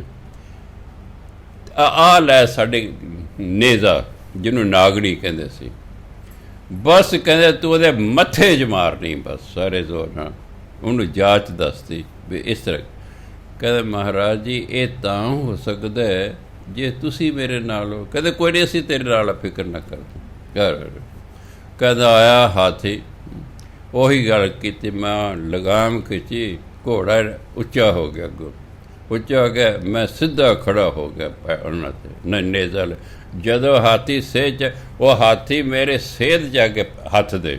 ਕਹਿੰਦਾ ਮੈਂ ਲੈ ਕੇ ਗੁਰੂ ਗੋਬਿੰਦ ਸਿੰਘ ਮਹਾਰਾਜ ਦਾ ਨਾਮ ਸਿਰ 'ਚ ਮਾਰੀ, ਉਹ ਨਾਗਣੀ। ਉਹ ਤਾਂ ਜੀ ਉਹਦੀ ਜਿਹੜੀ ਸੀ ਅੱਗੇ ਲੋਹੇ ਦੇ ਲੱਗਿਆ ਹੋਇਆ, ਉਹਨੂੰ ਪਾੜ ਕੇ ਉਹਦੇ ਮੱਥੇ 'ਚ ਵੱਜੀ। ਉਹ ਤਾਂ ਹਾਥੀ 'ਤੇ ਚੀਕਾਂ ਮਾਰਦਾ, ਮਗਰ ਰੌਲਾ ਪਾਉਂਦਾ, ਵਾਪਸ ਹੀ ਭੱਜ ਗਿਆ ਉਹ।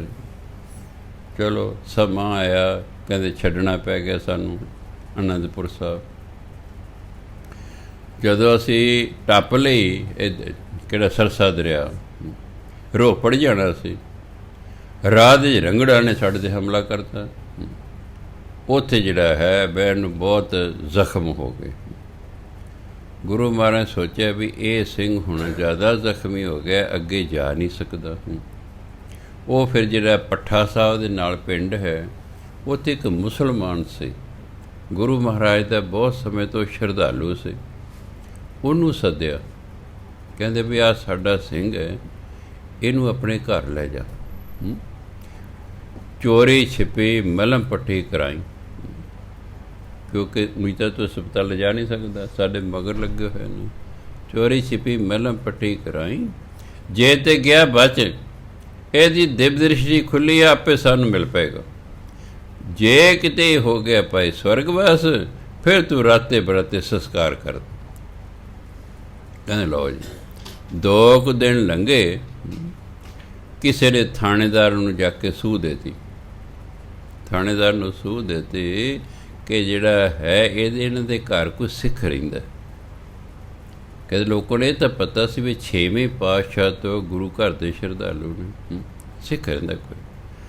ਥਾਣੇਦਾਰ ਸਿਪਾਹੀ ਲੈ ਕੇ ਆ ਗਿਆ। ਉਹਨੇ ਕੀ ਕੀਤਾ, ਮੁਸਲਮਾਨ ਉਹਨੇ ਵੀ ਸੂਹੇ ਛੱਡੇ ਹੋਏ ਸਨ, ਹਾਰ ਕਾ ਉਹ ਵੀ ਤਗੜਾ ਸੀ।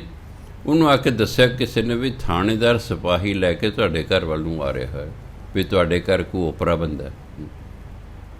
ਉਹਨੇ ਕੀ ਕੀਤਾ, ਆਪਣੀ ਲੜਕੀ ਕਹਿੰਦੇ ਮੇਰੇ ਵਾਲੇ ਕਮਰੇ 'ਚ ਭੇਜਤੀ। ਮਾਪਰ ਕਮਰੇ ਤਾਂ ਕਹਿੰਦੇ ਜ਼ਖਮੀ ਸੀ, ਲੇਟਿਆ ਹੋਇਆ ਸੀ, ਮੰਜਾ ਇੱਕੋ ਹੀ ਸੀ। ਉਹਨੇ ਮੇਰੇ ਵਾਲੇ ਕਮਰੇ 'ਚ ਭੇਜਤੀ ਅਤੇ ਉਹਨੂੰ ਕਹਿਤਾ ਵੀ ਇਹ ਨਾ ਜੇ ਤੇਰੇ ਤੋਂ ਪੁੱਛਣਗੇ ਬਈ ਤੁਹਾਡੇ ਕਮਰੇ 'ਚ ਕੋਈ ਹੈ, ਕਹਿੰਦੇ ਪਹਿਲਾਂ ਮੈਨੂੰ ਪੁੱਛਣਗੇ ਉਹ ਵੀ ਤੁਹਾਡੇ ਘਰ ਕੋਈ ਹੈ। ਮੈਂ ਕਹਾਂਗਾ ਸਾਡਾ ਜਵਾਈ ਹੈ, ਜਿਹਨੂੰ ਆਪਾਂ ਪੰਜਾਬੀ ਜਵਾਈ ਕਹਿੰਦੇ।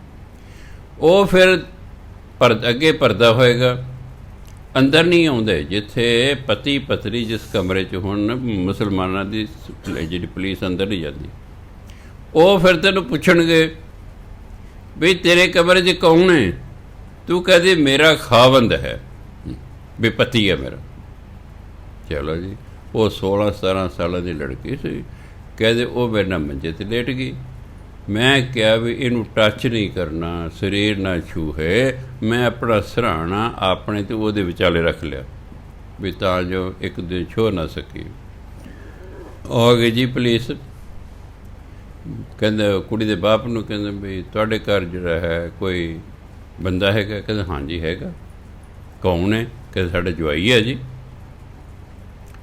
ਕਹਿੰਦੇ ਕਿੱਥੇ? ਕਹਿੰਦੇ ਇਸ ਕਮਰੇ 'ਚ, ਮੇਰੀ ਲੜਕੀ ਵੀ ਉੱਥੇ ਹੈ। ਕਹਿੰਦੇ ਅਸੀਂ ਤੁਹਾਡੀ ਲੜਕੀ ਤੋਂ ਪੁੱਛਣਾ। ਕਹਿੰਦੇ ਪੁੱਛ ਲਓ ਜੀ।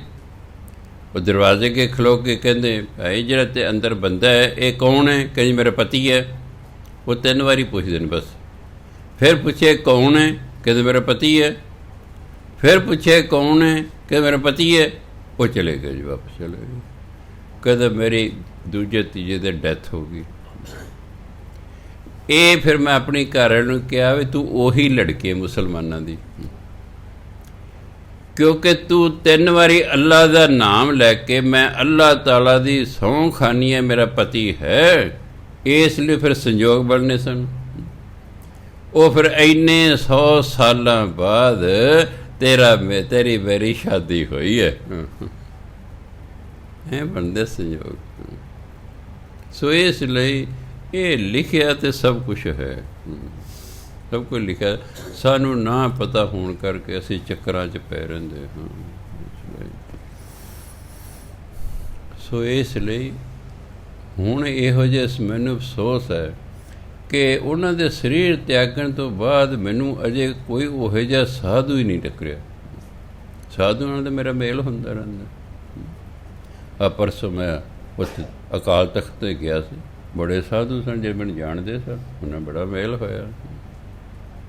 ਪਰ ਦਾਤੇ ਦੀ ਮੇਰੇ 'ਤੇ ਕਿਰਪਾ ਹੈ ਕਿ ਜਦੋਂ ਮੇਰੇ ਕੋਲ ਸਾਧੂ ਬੈਠਦੇ ਕੋਲੋਂ ਲੰਘਦਾ, ਮੈਨੂੰ ਉਹਦੀ ਵੇਵਸ ਤੋਂ ਪਤਾ ਲੱਗ ਜਾਂਦਾ ਵੀ ਕਿੰਨਾ ਕੁ ਦਮ ਹੈ ਇਹਦੇ 'ਚ, ਕਿੰਨਾ ਕੁ ਦਮ। 200 ਮਹਾਤਮਾ ਬੈਠੇ ਹੋਏ ਨੇ, ਠੀਕ ਹੈ। ਮੈਂ ਕਿਹਾ ਵੀ ਨਹੀਂ ਹੈ ਨਹੀਂ ਗੱਲ ਕੋਈ। ਮੈਂ ਜੇ ਇਹਨਾਂ 'ਚ ਕਿਸੇ ਵਿੱਚ ਵੀ ਦਮ ਹੁੰਦਾ, ਇਹ ਜੱਟਾਂ ਨੂੰ ਕਹਿੰਦੇ ਤੁਸੀਂ ਜਿੱਤੋਗੇ ਜਾਂ ਤੁਸੀਂ ਹਾਰੋਗੇ।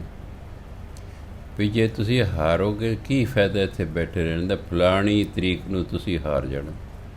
ਜੇ ਇਹਨਾਂ ਨੂੰ ਦਿਵ ਦ੍ਰਿਸ਼ਟੀ ਖੁੱਲ੍ਹੀ ਹੋਵੇ ਤਾਂ ਦੱਸ ਦੇਣ ਵੀ ਭਾਈ ਬੈਠੇ ਰਹੋ, ਫਲਾਣੀ ਤਰੀਕ ਨੂੰ ਤੁਹਾਡੀ ਜਿੱਤ ਹੋ ਜਾਏਗੀ। ਕੋਈ ਨਹੀਂ ਹੈਗਾ। ਮੈਂ ਸੋਚਦਾ ਅੱਜ ਮੈਂ ਸੰਤਲ ਸੀਤਲ ਸੀ, ਮੈਨੂੰ ਪੁੱਛਣਾ ਸੀ ਬਾਬਾ ਜੀ ਦੱਸਿਆ ਨਾ ਜੱਟਾਂ ਦਾ ਕੀ ਬਣੂਗਾ, ਉਹਨੇ ਦੱਸ ਦੇਣਾ ਸੀ। ਦੱਸ ਦੇਣਾ। ਇੱਕ ਬੰਦਾ ਇਹਨਾਂ ਕੋਲ ਆਇਆ, ਕਹਿੰਦੇ ਬਾਬਾ ਜੀ ਮੇਰਾ 10,000 ਚੋਰੀ ਹੋ ਗਏ। ਕਹਿੰਦੇ ਤੇਰੇ ਕੋਲ ਹੁਣੇ ਆਇਆ ਸੀ ਬੰਦਾ, ਕਹਿੰਦਾ ਆਇਆ ਸੀ। ਕੌਣ ਸੀ ਉਹ? ਕਹਿੰਦਾ ਮੇਰਾ ਦੋਸਤ ਸੀ। ਕਹਿੰਦਾ ਉਹੀ ਚੱਕ ਲੈ ਗਏ ਉਹੀ ਲੈ ਕੇ ਤੇਰੇ ਪੈਸੇ ਚੱਕ ਕੇ, ਅਤੇ ਮੇਜ਼ ਦੀ ਦਰਾਜ ਦੇ ਵਿੱਚ ਪਏ ਨੇ। 500 ਨੇ ਵਿੱਚੋਂ ਵਰਤ ਲਿਆ, 9,500 ਪਏ ਨੇ।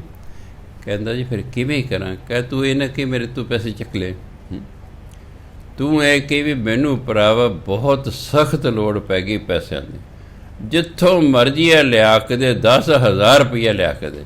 ਕਹਿੰਦੇ ਉਹ ਤੈਨੂੰ 9,500 ਦੇ ਦੂਗਾ, ਬਸ ਤੂੰ ਉਹਨੂੰ ਮੋੜੀ ਨਾ, ਉਹਨੇ ਤਾਂ ਮੰਗਣੇ ਨਹੀਂ ਹੈਗੇ ਉਹ ਜਦੋਂ ਗਿਆ ਉਹਨੇ ਕਿਹਾ ਬਹੁਤ, ਕਹਿੰਦਾ ਭਾਈ ਦੇਖ ਮੇਰੇ ਕੋਲ ਤਾਂ 9,500 ਰੁਪਈਆ ਹੈਗਾ। ਕਹ ਚੋ ਉਹਨੇ 500 ਮੈਂ ਕਿਤੋਂ ਹੋਰੋਂ ਫੜ ਲਾਂਗੇ। ਜਿਹੜਾ ਦਰਾਜ ਦੱਸੇ ਉਹੀ ਖੋਲਿਆ, ਉਦੋਂ ਮਿਲ ਗਿਆ। ਕਹਿੰਦਾ ਮੁੜ ਕੇ ਨਾ ਉਹਨੇ ਮੇਰੇ ਤੋਂ ਮੰਗੇ ਤੇ ਨਾ ਮੈਂ ਮੋੜੇ। ਕੋਈ ਗੱਲ ਬਣਿਆ ਹੈ ਨਾ। ਫਿਰ ਤਾਂ ਇਹੋ ਜਿਹੇ ਸੰਤ ਮਹਾਤਮਾ ਹੋਣੇ ਚਾਹੀਦੇ, ਵੀ ਬੰਦਾ ਜਾਏਗਾ ਕਿੱਥੇ। ਸੋ ਚਲੋ ਗੁਰੂ ਮਹਾਰਾਜ ਭਲੀ ਕਰ। ਸੋ ਤਾਂ ਗੁਰੂ ਮਹਾਰਾਜ ਕਹਿੰਦੇ